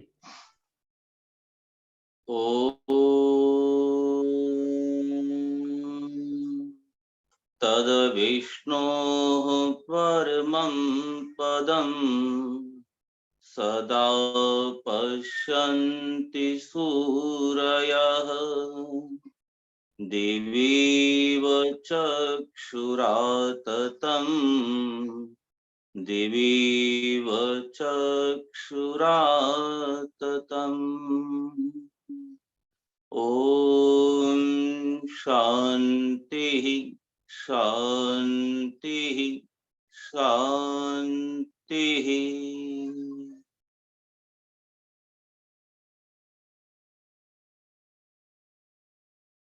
आज के इस बहुत ही सुंदर कार्यक्रम के व्याख्याता आचार्य श्री नरेंद्र मैत्री जी, जिनकी अध्यक्षता में आज का यह कार्यक्रम चल रहा है, आर्य केंद्रीय सभा गुरुग्राम के यशस्वी प्रधान श्री लक्ष्मण पाहुजा जी, जिनके संयोजकत्व में देश विदेश में, भारत के कोने कोने में सार्थक प्रयास कर रहे आर्य रत्न शिक्षक लखनलाल आर्य मेहरौनी ललितपुर से हैं। आपका विशेष कार्यक्रम बहुत ही सुंदरता के साथ लोगों को आह्लादित करता है। आज आपसे प्रातःकाल चर्चा हुई और आपने जब धर्म के वास्तविक स्वरूप के विषय में आज आचार्य श्री को आमंत्रित किया, आपने वास्तविक स्वरूप को लोगों तक पहुंचाने का प्रयास किया है। आप बधाई के पात्र हैं। आचार्य श्री ने अपने धर्म की विशेषताएं, धर्म का वास्तविक स्वरूप क्या है, धर्म क्या है और धर्म से किन किन की प्राप्ति होती है और कैसे प्राप्ति होती है, अनेकों प्रकार की बातें हमारे समक्ष रखी। आचार्य जी धर्म का जो मुख्य स्रोत वेद बताया, हमारे जीवन का मुख्य लक्ष्य जो सुख है और सुख का मूल धर्म है और धर्म का मूल वेद है, जिसको ऋषि ध्यान अपने आर्य समाज के नियमों में आर्यों के लिए परम धर्म बताते हैं, परम धर्म कहते हैं कि वेद को पढ़ना, पढ़ाना, सुनना और सुनाना। सुनना और सुनाना किस लिए? जिसको सुने वही बात सुनाएं, जो पढ़ें वही बात पढ़ाएं। सत्य सत्य का निर्णय यदि किसी आधार पर किया जा सकता है तो वेद के आधार पर। वेद से बड़ा कोई धर्म नहीं है, वेद परम धर्म है। और उस धर्म के स्वरूप का हम लक्षण करने लगे, उसको जानने लगे, तो धर्म किस लिए, किसके लिए? क्योंकि मनुष्य तो एक पशु है, क्योंकि कहा गया है पश्यति इति पशु, जो मात्र देखता है उसका नाम पशु है। समाज में रहता है तो एक सामाजिक प्राणी है, और यह सामाजिक प्राणी जब किन्हीं विद्याओं को प्राप्त कर लेता है, बौद्धिक स्तर बढ़ जाता है, तो बुद्धिमान कहलाता है, बौद्धिक प्राणी है। लेकिन इसी बुद्धिमता को लेकर जब यह मनुष्य नैतिकता के आधार पर, नैतिकता के साथ, सदाचार के साथ जब अपने जीवन को धर्म के द्वारा, निज कर्तव्यों के द्वारा जब समाज में अपने आप को प्रेरक बना लेता है, तो लोग कहने लगते हैं ये धार्मिक हैं, क्योंकि धर्म धारण करने की वस्तु है, धारण जिसे किया जाए। और धारण क्या है? नैतिकता है, सदाचार है, सत्य आचरण है। सत्यमेव जयते, सत्य की जीत होती है। और गुरुकुल में ब्रह्मचारी को तैत्तिरीय उपनिषद में आता है कि जो दीक्षांत समारोह होता है, उस दीक्षांत समारोह में आचार्य अपने शिष्य को उपदेश करता है, चलते चलते गुरुकुल से, धर्मम चर, धर्म का आचरण कर। और धर्म का जो आचरण है वही वास्तविक जीवन की ओर प्रेरित करता है। आपका वास्तविक जीवन कैसा है? धर्म की चर्चा, धर्म का विषय केवल व्याख्यान नहीं है, धर्म का विषय किसी पुस्तक को लिख देना नहीं है। धर्म का विषय है, धर्म है जो जीवन में धारण किया जाए, जो जीवन में उतारा है, उससे लोगों को प्रेरणा प्राप्त हो कि व्यक्ति का जीवन बड़ा अलौकिक है। जीवन का स्पर्श करते हैं तो आनंद की अनुभूति होती है, इनके साथ बैठते हैं तो धर्म की चर्चा करने में आनंद आता है। क्योंकि व्यसन व्यक्ति के अलग अलग होते हैं, परंतु व्यक्ति धर्म के आधार पर, धर्म के द्वारा जब अपने आप को अपने लोगों के साथ जोड़ करके धर्म का पालन करता है तो अवश्य ही वह व्यक्ति धार्मिक कहलाता है। इसलिए भगवान वेद यजुर्वेद के 31वें अध्याय में आता है, धर्माणि प्रथमान्यासन, धर्माणि धर्म प्रथमान्यासन, प्रथम आसन है, मुख्य है। जैसे भगवान वेद कह रहे हैं कि प्रथम यदि कुछ है तो धर्म है। धर्म से बड़ा क्या है? आज धर्म के नाम पर आडंबर है, धर्म के नाम पर लड़ाई है, धर्म के नाम पर झगड़ा है, धर्म के नाम पर झूठ है। क्या झूठ का नाम धर्म है? आडंबर का नाम धर्म है? धर्म किसे कहते हैं? मैं सामान्य एक बात कहना चाहता हूं कि धर्म व्यक्ति की कसौटी है, जिसे संसार में मैं, आप या अन्य कोई व्यक्ति यदि एक गाड़ी में 100 किलो वजन लेकर के कांटे पर पहुंचता है, उस कांटे पर पहुंच करके जब उस कांटे वाले से कहता है कि ये वजन मैं लेकर के आया हूं, बताएं कितना वजन होगा, तब वह धर्म कांटे वाला व्यक्ति आपको उसका वजन बताता है, ये 100 किलो है। मैं लेकर के जाऊं या अन्यथा आप लेकर के जाएं, अन्य कोई व्यक्ति लेकर के जाए, जो हिंदू मत को मानता है वह लेकर के जाए, जो वेद को मानता है वह लेकर के जाए, जो इस्लाम धर्म को मानता है वह लेकर के जाए, जो जैन को मानता है वह लेकर के जाए, जो किसी भी धर्म का व्यक्ति जिसे मत विचार हैं वे सब लेकर के एक कांटे पर जाएं, तो वह कांटे का वजन जो जितना है उतना ही कांटा बताता है, वह 100 किलो है। धर्म वह है जो सबको समानता का अधिकार देता है, धर्म वह है जो सबको समान दृष्टि प्रदान करता है, धर्म वह है जो जीवन जीने की कला है। बंधुओं, धर्म संसार में एक है, वेद धर्म, जैसा कि आचार्य जी ने भी परिभाषित किया। और सुख के लिए धर्म से बड़ा कुछ नहीं है।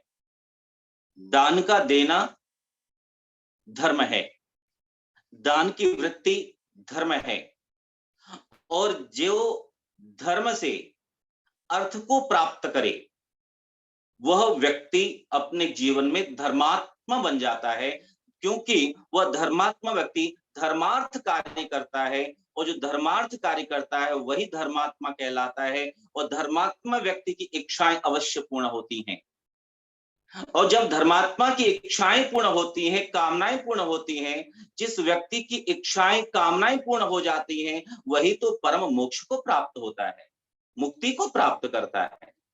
धर्म के साथ रहने पर अग्नि से उष्णता अलग हो जाए तो अग्नि कहां, जीवन में इस शरीर से प्राण अलग हो जाएं तो इस शरीर का, इस जीवन का कोई मूल्य नहीं है।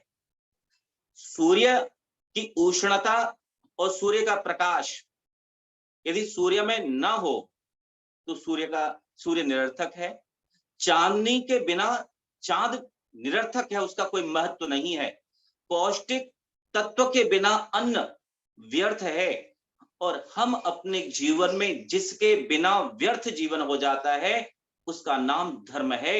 इसलिए व्यर्थ ना हो, अर्थमय जीवन बन जाए, उसका नाम धर्म है।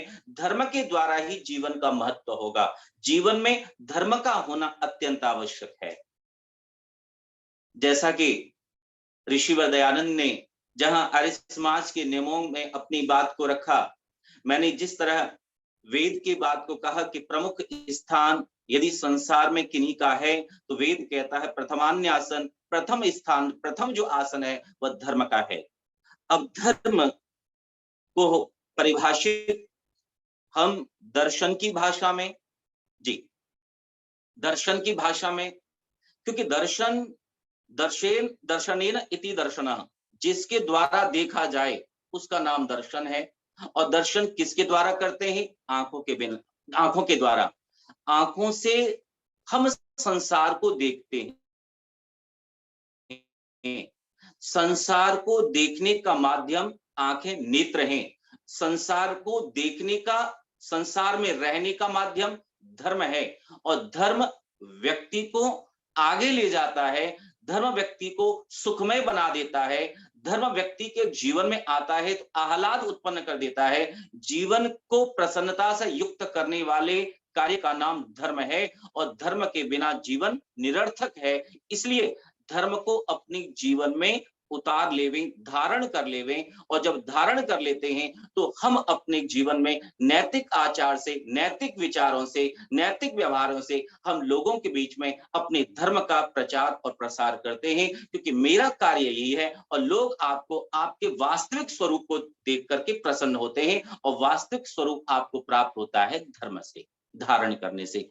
इसलिए नैतिकता के साथ, सदाचार के साथ, तप के साथ, दान के साथ, दया के साथ अपने जीवन को जब मनुष्य आगे ले जाता है तो उसका वास्तविक जीवन धर्म के स्वरूप को स्थापित करता है। तो आप सभी, और मैं संयोजक आर्यरत्न शिक्षक लखनलाल जी को जो मुस्कुरा रहे हैं, मैं उनको बहुत बधाई देता हूं कि आपने आज इस अवसर पर मुझे आमंत्रित किया। आचार्य श्री नरेंद्र मैत्रेय जी, जिनके बहुत सुंदर ही सारगर्भित हमने विचार सुने, आप सभी का। और हमारे बीच में केंद्रीय सभा गुड़गांव के माननीय श्री प्रधान जी उपस्थित हैं।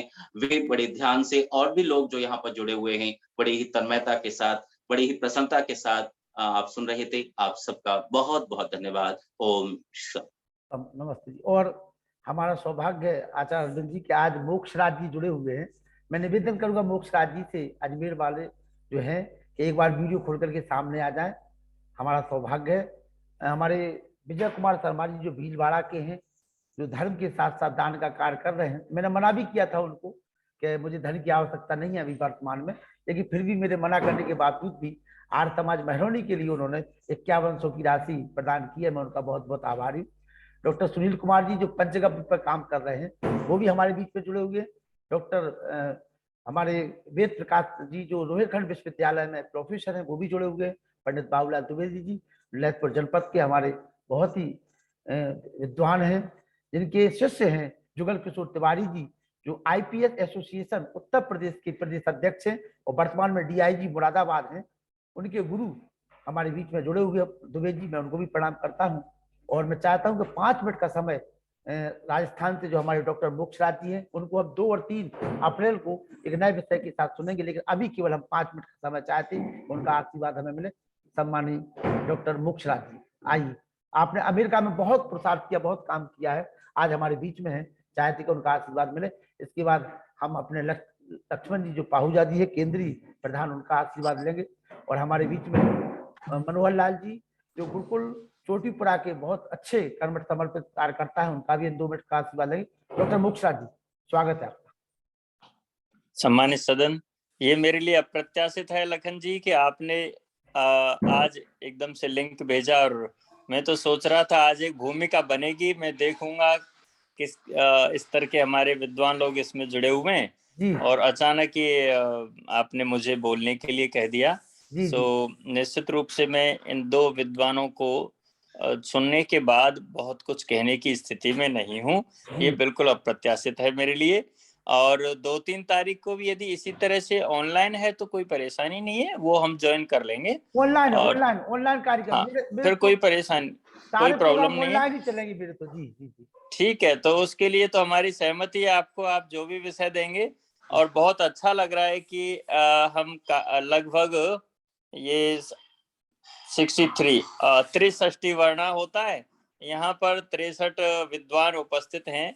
सो बहुत अच्छा लग रहा है। और पता नहीं किस किस प्रांत से आपने इस सुंदर सी मोतियों की माला को पिरोया है, और इसमें इतने आर्य विद्वानों का एक समाहार, यहाँ पर बहुत सुंदर सा मंच आपने उपलब्ध कराया है।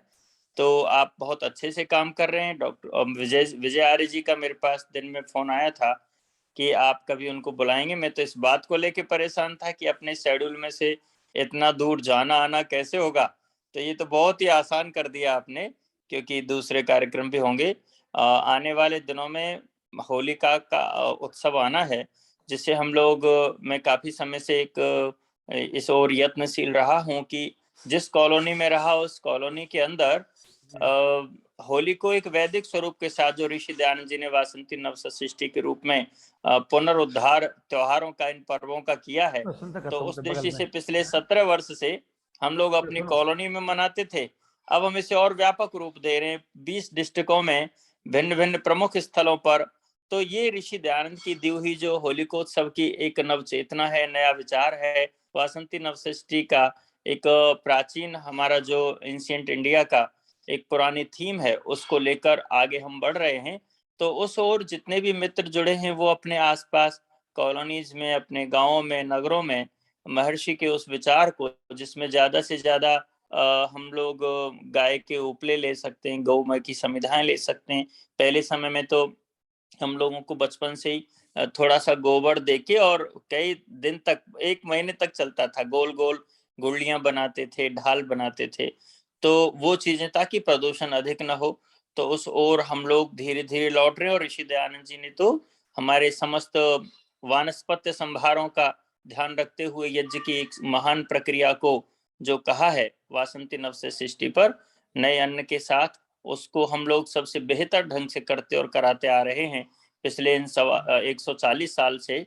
तो उसी परंपरा को हम और व्यापक रूप दे सकें, ये मेरा निवेदन रहेगा कि हम लोग एक स्वामी रामदेव जी ने भी अभी अपने मंच से आह्वान किया कि जितने भी लोग यज्ञ प्रभारी हैं जिलों पर, तहसीलों पर, वो महर्षि दयानंद जी ने जिस प्रक्रिया को, जिस पद्धति को दिया है वासंती नवसृष्टि में, आर्य समाज के हमारे विद्वानों ने आर्य पर्व पद्धति में जिसको स्थान दिया है, या नवान्न याग में पारस्कर आदि गृह सूत्रों में जिस बात को कहा है, तो उन चीजों की ओर हम लौटें। अपनी संस्कृति की जड़ों को और अच्छे से सींचें।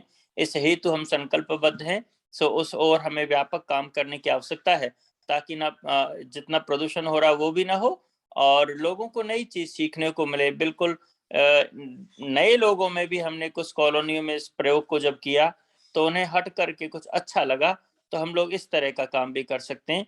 भाई लखन जी, हम विस्तार से कभी आपसे चर्चा जरूर करेंगे।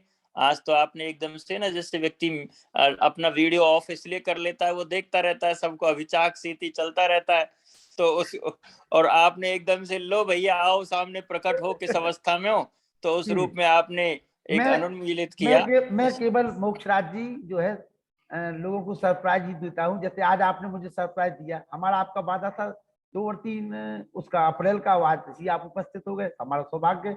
हमारे आचार्य नरेंद्र मित्र जी का, आचार्य अरविंद जी का, लक्ष्मण पाहुजा जी जो हमारे केंद्रीय प्रधान है गुड़गांव के, 5 मिनट को हम इनका आशीर्वाद लेंगे। जी लक्ष्मण पाहुजा जी, जी धन्यवाद। ऑडियो खोल लीजिए अपना। जी जी पाहुजा जी स्वागत है। जी लक्ष्मण पाहुजा जी, आपका ऑडियो खुल गया, ऑडियो खुल गया है। देखिए कविता बहन जी भी मुस्कुराती हुई आ गई है दिल्ली से, और कविता जी का भजन फिर कल होगा। जी आइए लक्ष्मण पाहुजा जी, स्वागत है आपका। मैं सबसे पूर्व बहुत दिनों बाद आज मुझे आचार्य नरेंद्र मित्र जी को सुनने का मौका मिला। गुरुग्राम में 1 सप्ताह हमने इनसे कथा करवाई थी। बहुत आर्य समाज अपनी अर्जुन नगर के अंदर हमारे बीच रहे, बहुत ही अच्छा लगा। बहुत ही मैंने पूरा 1 घंटा उनको सुना। बहुत ही धर्म के विषय में उन्होंने जो चर्चा की, मैं उनका बहुत बहुत साधुवाद। आचार्य अरविंद जी, हम तो डेली उनको सुनते हैं, हमारी गुड़गांव की शान है, जो दयानंद के मिशन को आगे बढ़ाने में हमेशा आगे रहते हैं और हमारे साथ कंधे से कंधा मिलाकर स्वामी दयानंद के मिशन को आगे बढ़ाने में, आर्य समाज को आगे बढ़ाने में हमेशा तत्पर रहते हैं। वो धर्म के विषय में चर्चा जब कर रहे थे तो मैं देख रहा था, कहीं भी गुड़गांव के अंदर हमारे को कुछ नजर आता है, कुछ हम गलत कोई हमारा व्यक्ति कर रहा है, कुछ वो वेदों के ऊपर नहीं चल रहा, आर्य समाज का खाते हुए दूसरे चीजों का तरफ जा रहा है, तो हमारे साथ खड़े होकर यही तो धर्म है। वो धर्म है क्या? हम स्वामी दयानंद जी ने हमारे को क्या बताया? धर्म कोई अलग चीज तो नहीं है। मैं अपने मास्टर जी का ललन पाल जी का बहुत बहुत आभार व्यक्त करता हूँ। उन्होंने आज सुबह मेरे को आदेश दिया कि आपने ऐसे ऐसे हमारे साथ जुड़ना है। ये मेरा सौभाग्य, मैं उनके साथ जुड़ पाया। बहन कविता आर्य जी हमारे बीच हैं, मैं उनको भी नमन करता हुआ। आज धर्म के विषय में जब विद्वानों ने इतना अच्छा कह दिया, मैं तो छोटी सी बात कहता हूँ, जिस चीज को करते हुए हमारे को गलानी ना हो, हमारे से अंदर कोई ऐसी भावना पैदा ना होती हो कि हम जो कर रहे हैं वो गलत है। अगर हमारी आत्मा गवाही नहीं देते तो समझ लो आप अधर्म कर रहे हैं, आप धर्म नहीं कर रहे। अगर आपके कोई कार्य करते हुए आपका प्रसन्नता होती है, हम छोटी छोटी चीजें देखते हैं, हम किसी को दान देते हैं, अगर वो दान देते हैं हम बिना बताए देते हैं, हमारी आत्मा कितनी संतुष्ट होती है। ये कितनी बड़ी धर्म की परिभाषा है। हम छोटे होते थे, आर्य समाजों में जाते थे, भजन बहुत प्रिय होता था, भूखा प्यासा पड़ा पड़ोसी तूने रोटी खाई क्या। जब हम ये विचार कर रहे थे हमारे पड़ोस में जो बैठा है उसको अन्न मिला नहीं मिला, वो कैसे रह रहा है कैसे नहीं रह रहा, अगर हम उसकी सहायता करते हैं, हमारे पास है, तो ये बहुत बड़ा धर्म है। इससे बड़ा धर्म और क्या हो सकता है मानवता के लिए। हम किसी पे दया करते हैं, हम कोई अच्छे कार्य करते हैं, किसी को दवाई की आवश्यकता है हम दवाई दिलवाते हैं, उसके साथ खड़े होते हैं, ये भी बहुत बड़ा धर्म है। आज संसारिक जो धर्म मत मतांतर हम तो उनको कहते हैं, क्योंकि स्वामी दयानंद ने हमारे को इस लायक बनाया, हम धर्म की परिभाषा को समझ पाए। सत्य पर आचरण करना और सत्य को छोड़ना बहुत बड़ा धर्म है। हम अगर उसके ऊपर चलेंगे तो इस संसार ही नहीं पूरे विश्व कल्याण, चाहे प्राणी मात्र का कल्याण हो सकता है। आज मत मतांतर इतने फैले हुए हैं। आज इस्लाम कहता है आप ये करो, काफिरों को मारो, ये धर्म है हमारा। ये धर्म कौन सी भाषा है, कौन कहता है ये धर्म है? अगर हम किसी के साथ प्यार करेंगे, किसी के साथ प्यार, मेरे को मैत्री जी की बात बहुत अच्छी लगी, अगर हमारे कथनी और करनी में अंतर नहीं है तो इससे बड़ा धर्म नहीं हो सकता। हम जो कहते हैं, जो अपने आचरण में लाते हैं, हम अपने आप को वेदों के अनुसार चल के अगर दूसरों को वही चीजें हम बताते हैं, उसी पर हम सबसे पहले खुद आचरण करते हैं, तभी तो जाके हम दूसरों को कह पाएंगे। दूसरा भी हमारी बात को तभी समझ पाएगा जब हम पहले उस पर आचरण करेंगे। बहुत बड़े छोटी छोटी हमारे विद्वान आते थे, चीजें बताते थे। एक शिष्य अपना बच्चे को लेके, जी ये गुड़ बहुत खाता है, इसको मना करो जी, ये गुड़ बहुत खाता है। उन्होंने कहा जी कल ले आना। दूसरे दिन ले गए तो कह रहे बेटे गुड़ मत खाया कर। वो कहने लगे जी अगर यही बात आपने कहनी कल 1 मिनट में कह सकते थे ना, आज क्यों नहीं कही आपने, दूसरे दिन क्यों बुलाया? कहले जी कल तक मैं उस पर आचरण नहीं करता था, इसलिए मैंने उस चीज को कल नहीं कहा। कल से मैंने प्रतिज्ञा की है और ये समझा है कि मैं गुड़ नहीं खाऊंगा। आज मैं इसको क्या कह सकता हूँ कि बेटे गुड़ मत खाया करो, ये आपके दांत खराब करेंगे, ऐसे आपके साथ गलत होगी। क्योंकि सबसे पहले मैंने अपने आचरण में लिया, तभी मैं दूसरे को कह पाया। ये बहुत बड़ा धर्म है। हम अपने आप को पहले धर्म के साथ जोड़े, फिर दूसरों के सामने जाएं।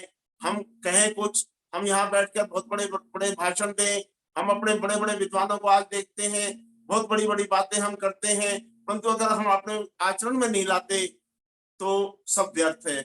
मैं तो हमेशा देव दयानंद का संदेश घर तक पहुंचाने में, जिस प्रकार हमारे ललित वहां से ललितपुर से लगे हुए हैं, 63वां आज उनका ये चल रहा है वेबिनार, मेरोली से ललितपुर से, उसी प्रकार ये कार्यक्रम आज हम घर बैठे हर एक को अपना संदेश दे पा रहे हैं।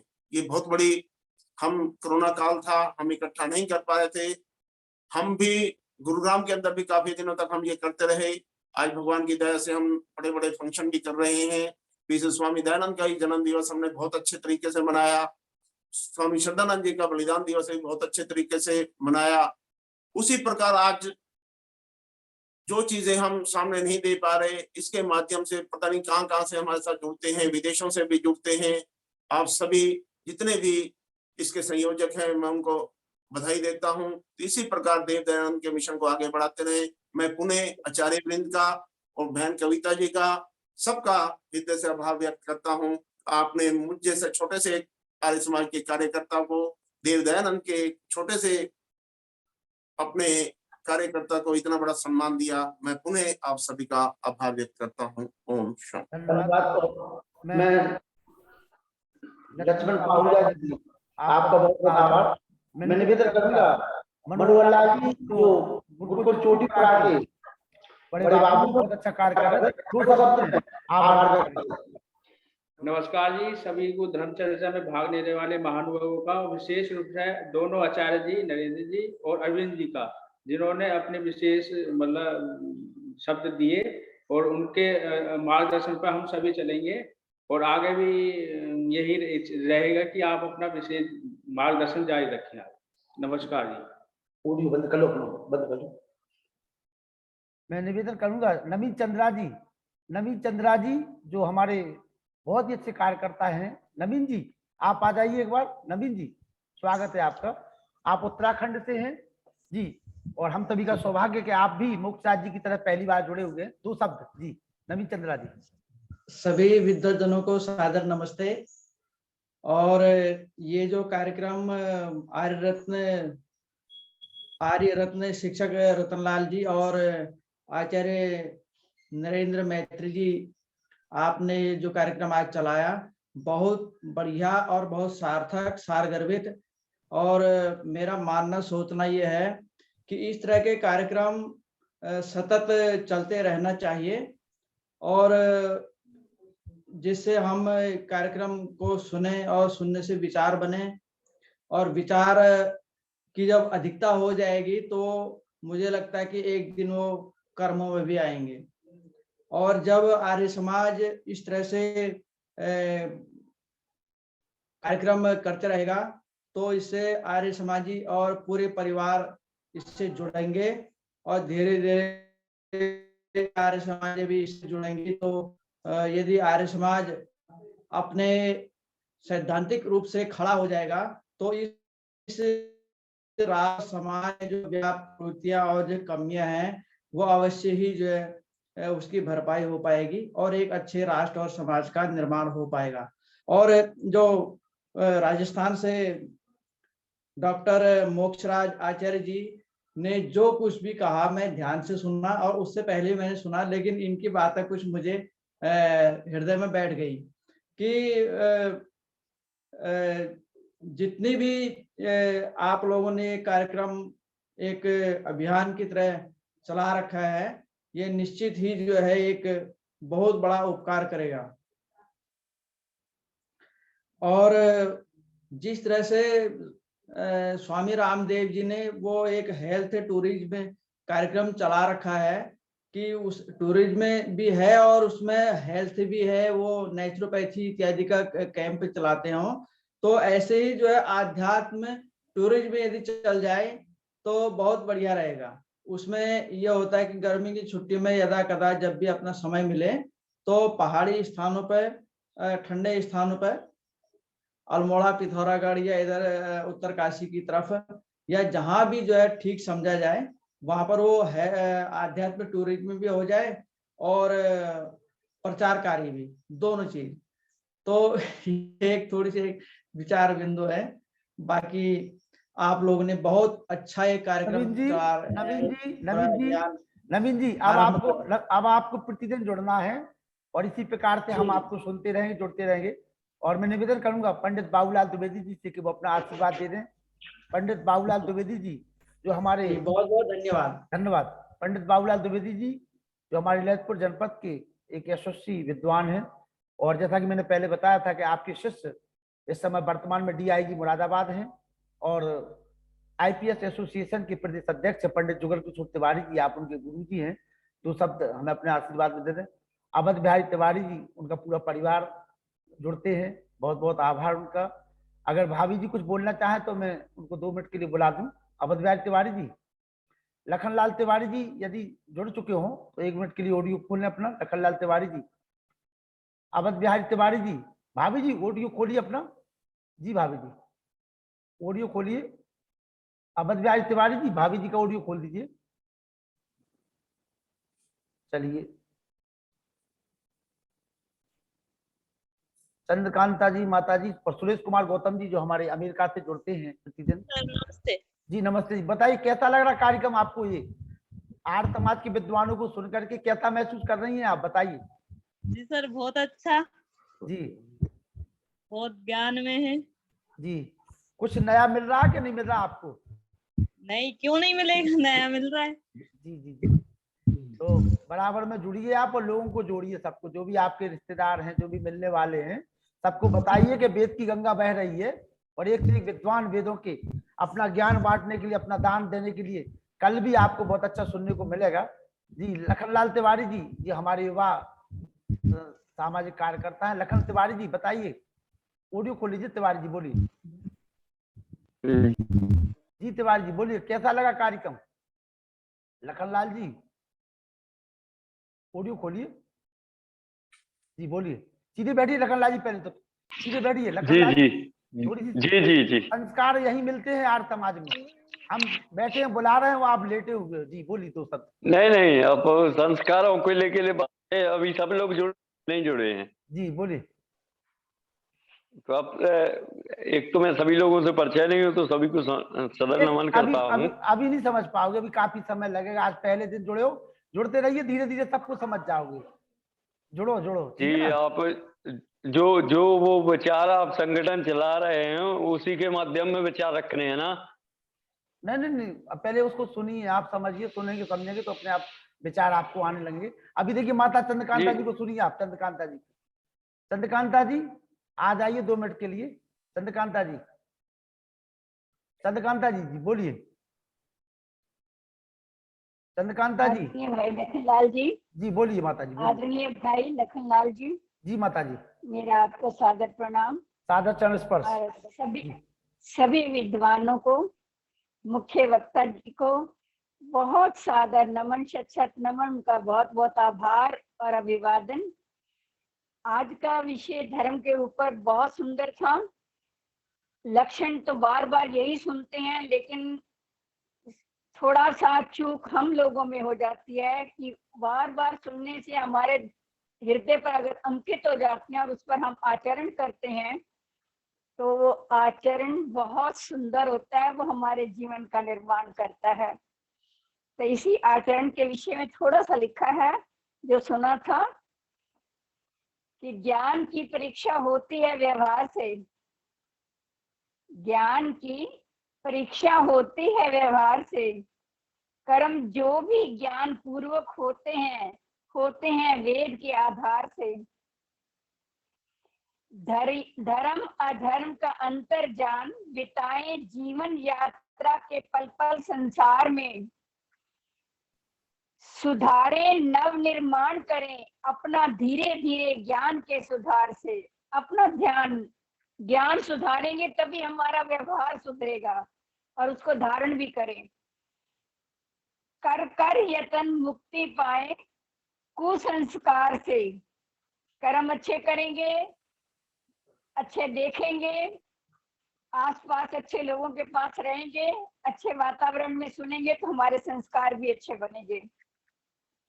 आओ आर्यो ईश्वर पुत्रो, करो अपना उत्थान ज्ञान से, जब तक मोक्ष ना मिले हर जन्म सुधारे सुसंस्कार से।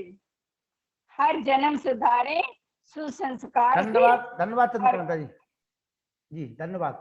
धन्यवाद। आज आपका नेट कमजोर है, इसलिए आवाज साफ नहीं आ रही। कविता जी आप आ जाइए। कविता जी जी माइक। धन्यवाद जी। हाँ जी, आवाज आ रही है ना? आवाज आ रही है? आवाज आ रही है ना, बोलिए। आपका माइक, अच्छा आपका माइक बंद है। हाँ जी, हाँ बिल्कुल। धन्यवाद करती हूँ। सबसे पहले तो जो जिन्होंने ये हमारे समक्ष बहाते हैं रोज, और आज नरेंद्र मैत्री जी और आचार्य अरविंद जी दोनों हमारे इस कार्यक्रम में जुड़े, इनको नमन करती हूँ। और हमारा सौभाग्य है कि आज लक्ष्मण पहूजा जी, जिनको हम कई दिनों से चाह रहे थे, तो समय ऐसे बनता है कि जैसे क्रम से हम चाहते हैं कि उसी तरह के मतलब जो हम अध्यक्ष बनाए कि हमारे कार्यक्रम की शोभा आपके आने से ही है, और आपका शुभकामनाएं और आपका आशीर्वाद प्राप्त होता है तो और भी उत्साह बढ़ता है। और ये कार्यक्रम जो लगातार चला आ रहा है, और आप देखेंगे कि मैं लगातार रोज मैसेज भेजती हूँ नरेंद्र मैत्री जी को भी और पहूजा जी को भी। बहुत अच्छा ये कार्यक्रम चल रहा है, और सभी को इस कार्यक्रम में जोड़ने के लिए आप सभी मतलब साथ देंगे, हमारा सहयोग करेंगे तो और भी अच्छा लगेगा। आप सभी का आने का बहुत बहुत धन्यवाद, और इस कार्यक्रम की शोभा को बढ़ाया, इसके लिए भी धन्यवाद करती हूँ। आज मैं जुड़ नहीं पाई। आज कोई बात नहीं। कृष्णा गांधी जी आप आ जाइए। कृष्णा गांधी जी, कृष्णा गांधी जी। हाँ जी, नमस्कार जी। नमस्ते जी। सभी को मेरा नमस्ते। वीडियो खोल लीजिए अपना। मैं दिल्ली से बोल रही हूँ, कृष्णा गांधी, DLF से। मुझे ये कार्यक्रम पहली बार ही मैंने ज्वाइन किया है जी, और मेरे को बहुत ही अच्छा लगा है, बहुत आनंद आया है। माता जी वीडियो खोल लीजिए अपना। माता जी वीडियो खोल लीजिए, एक बार वीडियो खोल लीजिए जी। हाँ जी, वीडियो खोल लीजिए अपना। वीडियो बंद है आपका। वीडियो जी अब खुल गया जी? हाँ खुल गया। अब आपके दर्शन हो गए। बोलिए। हाँ जी, सभी आर्य जनों को, विद्वानों को, विदेशियों को मेरा सादर नमस्कार। मैं दिल्ली से कृष्णा गांधी बोल रही हूँ। मैं पहली बार ही ज्वाइन किया है ये कार्यक्रम। मेरे को बहुत ही अच्छा लगा है, बहुत आनंद आया है, बहुत अच्छे विचार मिले हैं। परमात्मा करे बस यही कार्यक्रम जो है आगे बढ़ता रहे और हम सब इससे जुड़ते रहें, और आर्य ये दयानंद जी का जो है प्रचार प्रसार इसी प्रकार से होता रहे। मेरे को बहुत अच्छा लगा है और बहुत ही प्रसन्नता हो रही है। बहुत अच्छा लगा जी। बहुत बहुत धन्यवाद आपका। पुष्पा चराया जी, बहुत बहुत स्वागत। माता कृष्णा गांधी जी का पुष्पाचराया जी, मैं आपसे हमेशा कहता हूँ समय से आप आए, कुछ सुने हम आपको। पुष्पा जी आ जाइए 1 मिनट के लिए, पुष्पा जी, फिर मैं आभार व्यक्त कराऊंगा, समय हो रहा है। चलिए मुनि पुरुषोत्तम वानप्रस्थी जी आप आ जाएं, हमारे आर्य समाज के प्रधान, सभी का आभार व्यक्त करें। मुनि पुरुषोत्तम जी वानप्रस्थी जी,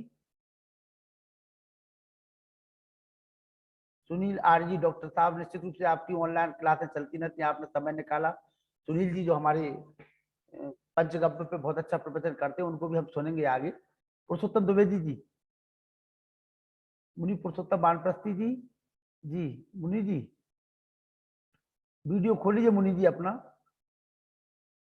जी वीडियो खोल लीजिए जी, बोलिए, ऑडियो टच करिए। सभी का आभार व्यक्त करें, हमारे आर्य समाज मेहरौनी के प्रधान है जी।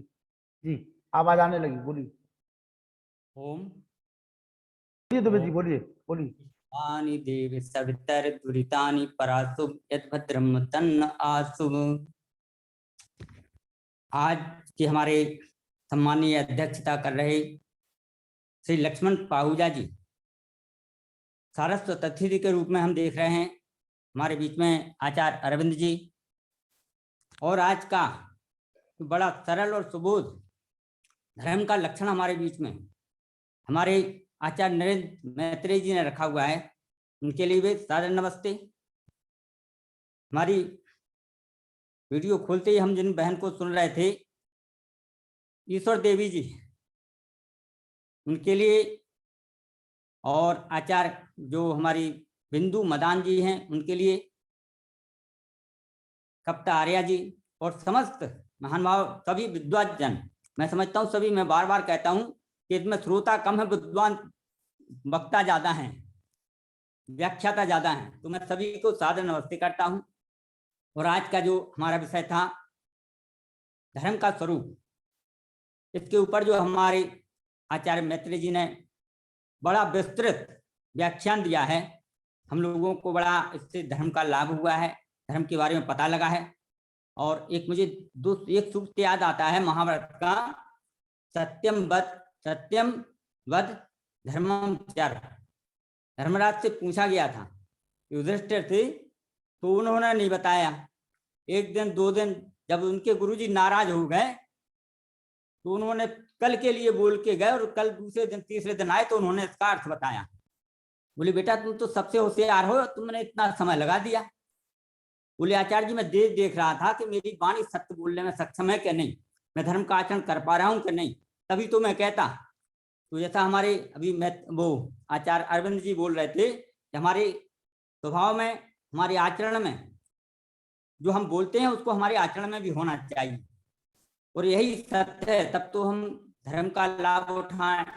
महर्षि दयानंद जी ने हमें कितना, देखिए मैं कहता हूँ कि पूरे धर्म का सार महर्षि दयानंद जी ने सत्यार्थ प्रकाश में लिख दिया है, और हम सब मिलकर के उत्साह वर्धन करें लोगों का कि घर घर महर्षि जी का सत्यार्थ प्रकाश। वेद नहीं पहुंच पा रहा है तो कोई बात नहीं, सत्यार्थ प्रकाश पहुंच जाए तो वेद शास्त्र अपना सभी कुछ पहुंच गए।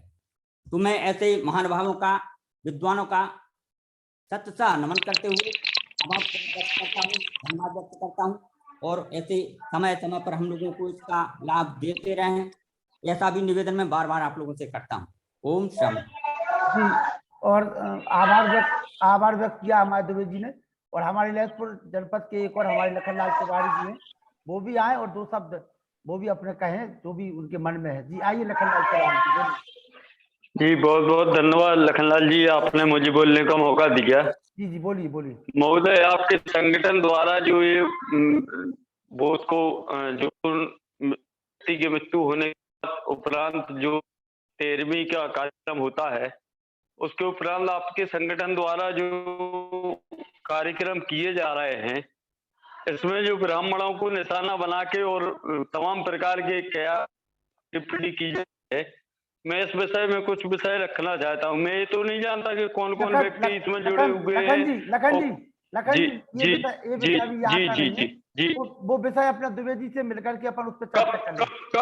कब रखूंगा मैं, ये बताइए। जो भी द्विवेदी बोल रहे थे इनको भी मैंने, क्योंकि ये विषय हमारा यहाँ का नहीं है, वो विषय हम बाद में बैठ करके चर्चा करेंगे आपसे। द्विवेदी मेहरौनी में रहते हैं, वहीं बैठ करके हम लोग चर्चा कर लेंगे।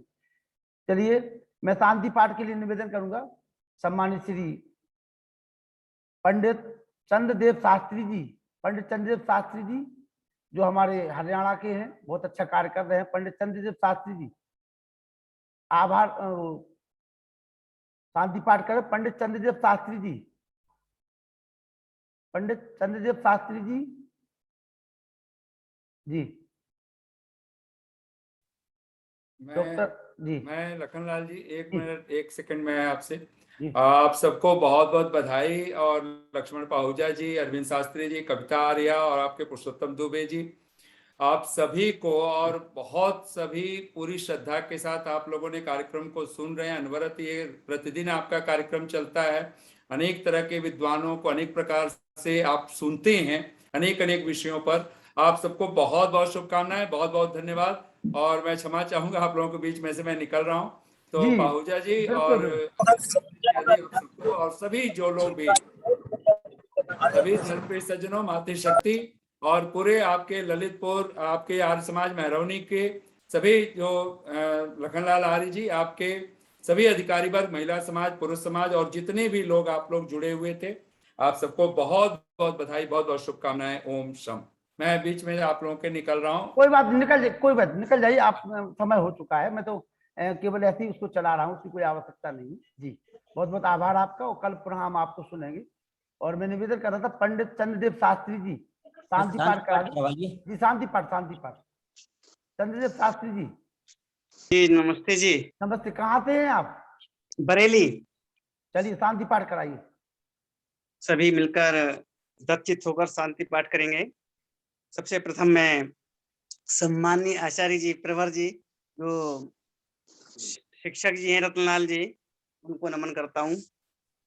ओम द्यौः शान्तिरन्तरिक्षं शान्ति, पृथिवी शान्तिरापः शान्तिरौषधयः शान्तिः, वनस्पतयः शान्तिर्विश्वे देवा शान्तिर्ब्रह्म शान्तिः, सर्वं शान्ति शान्तिरेव, शान्ति सामा शान्तिरेव।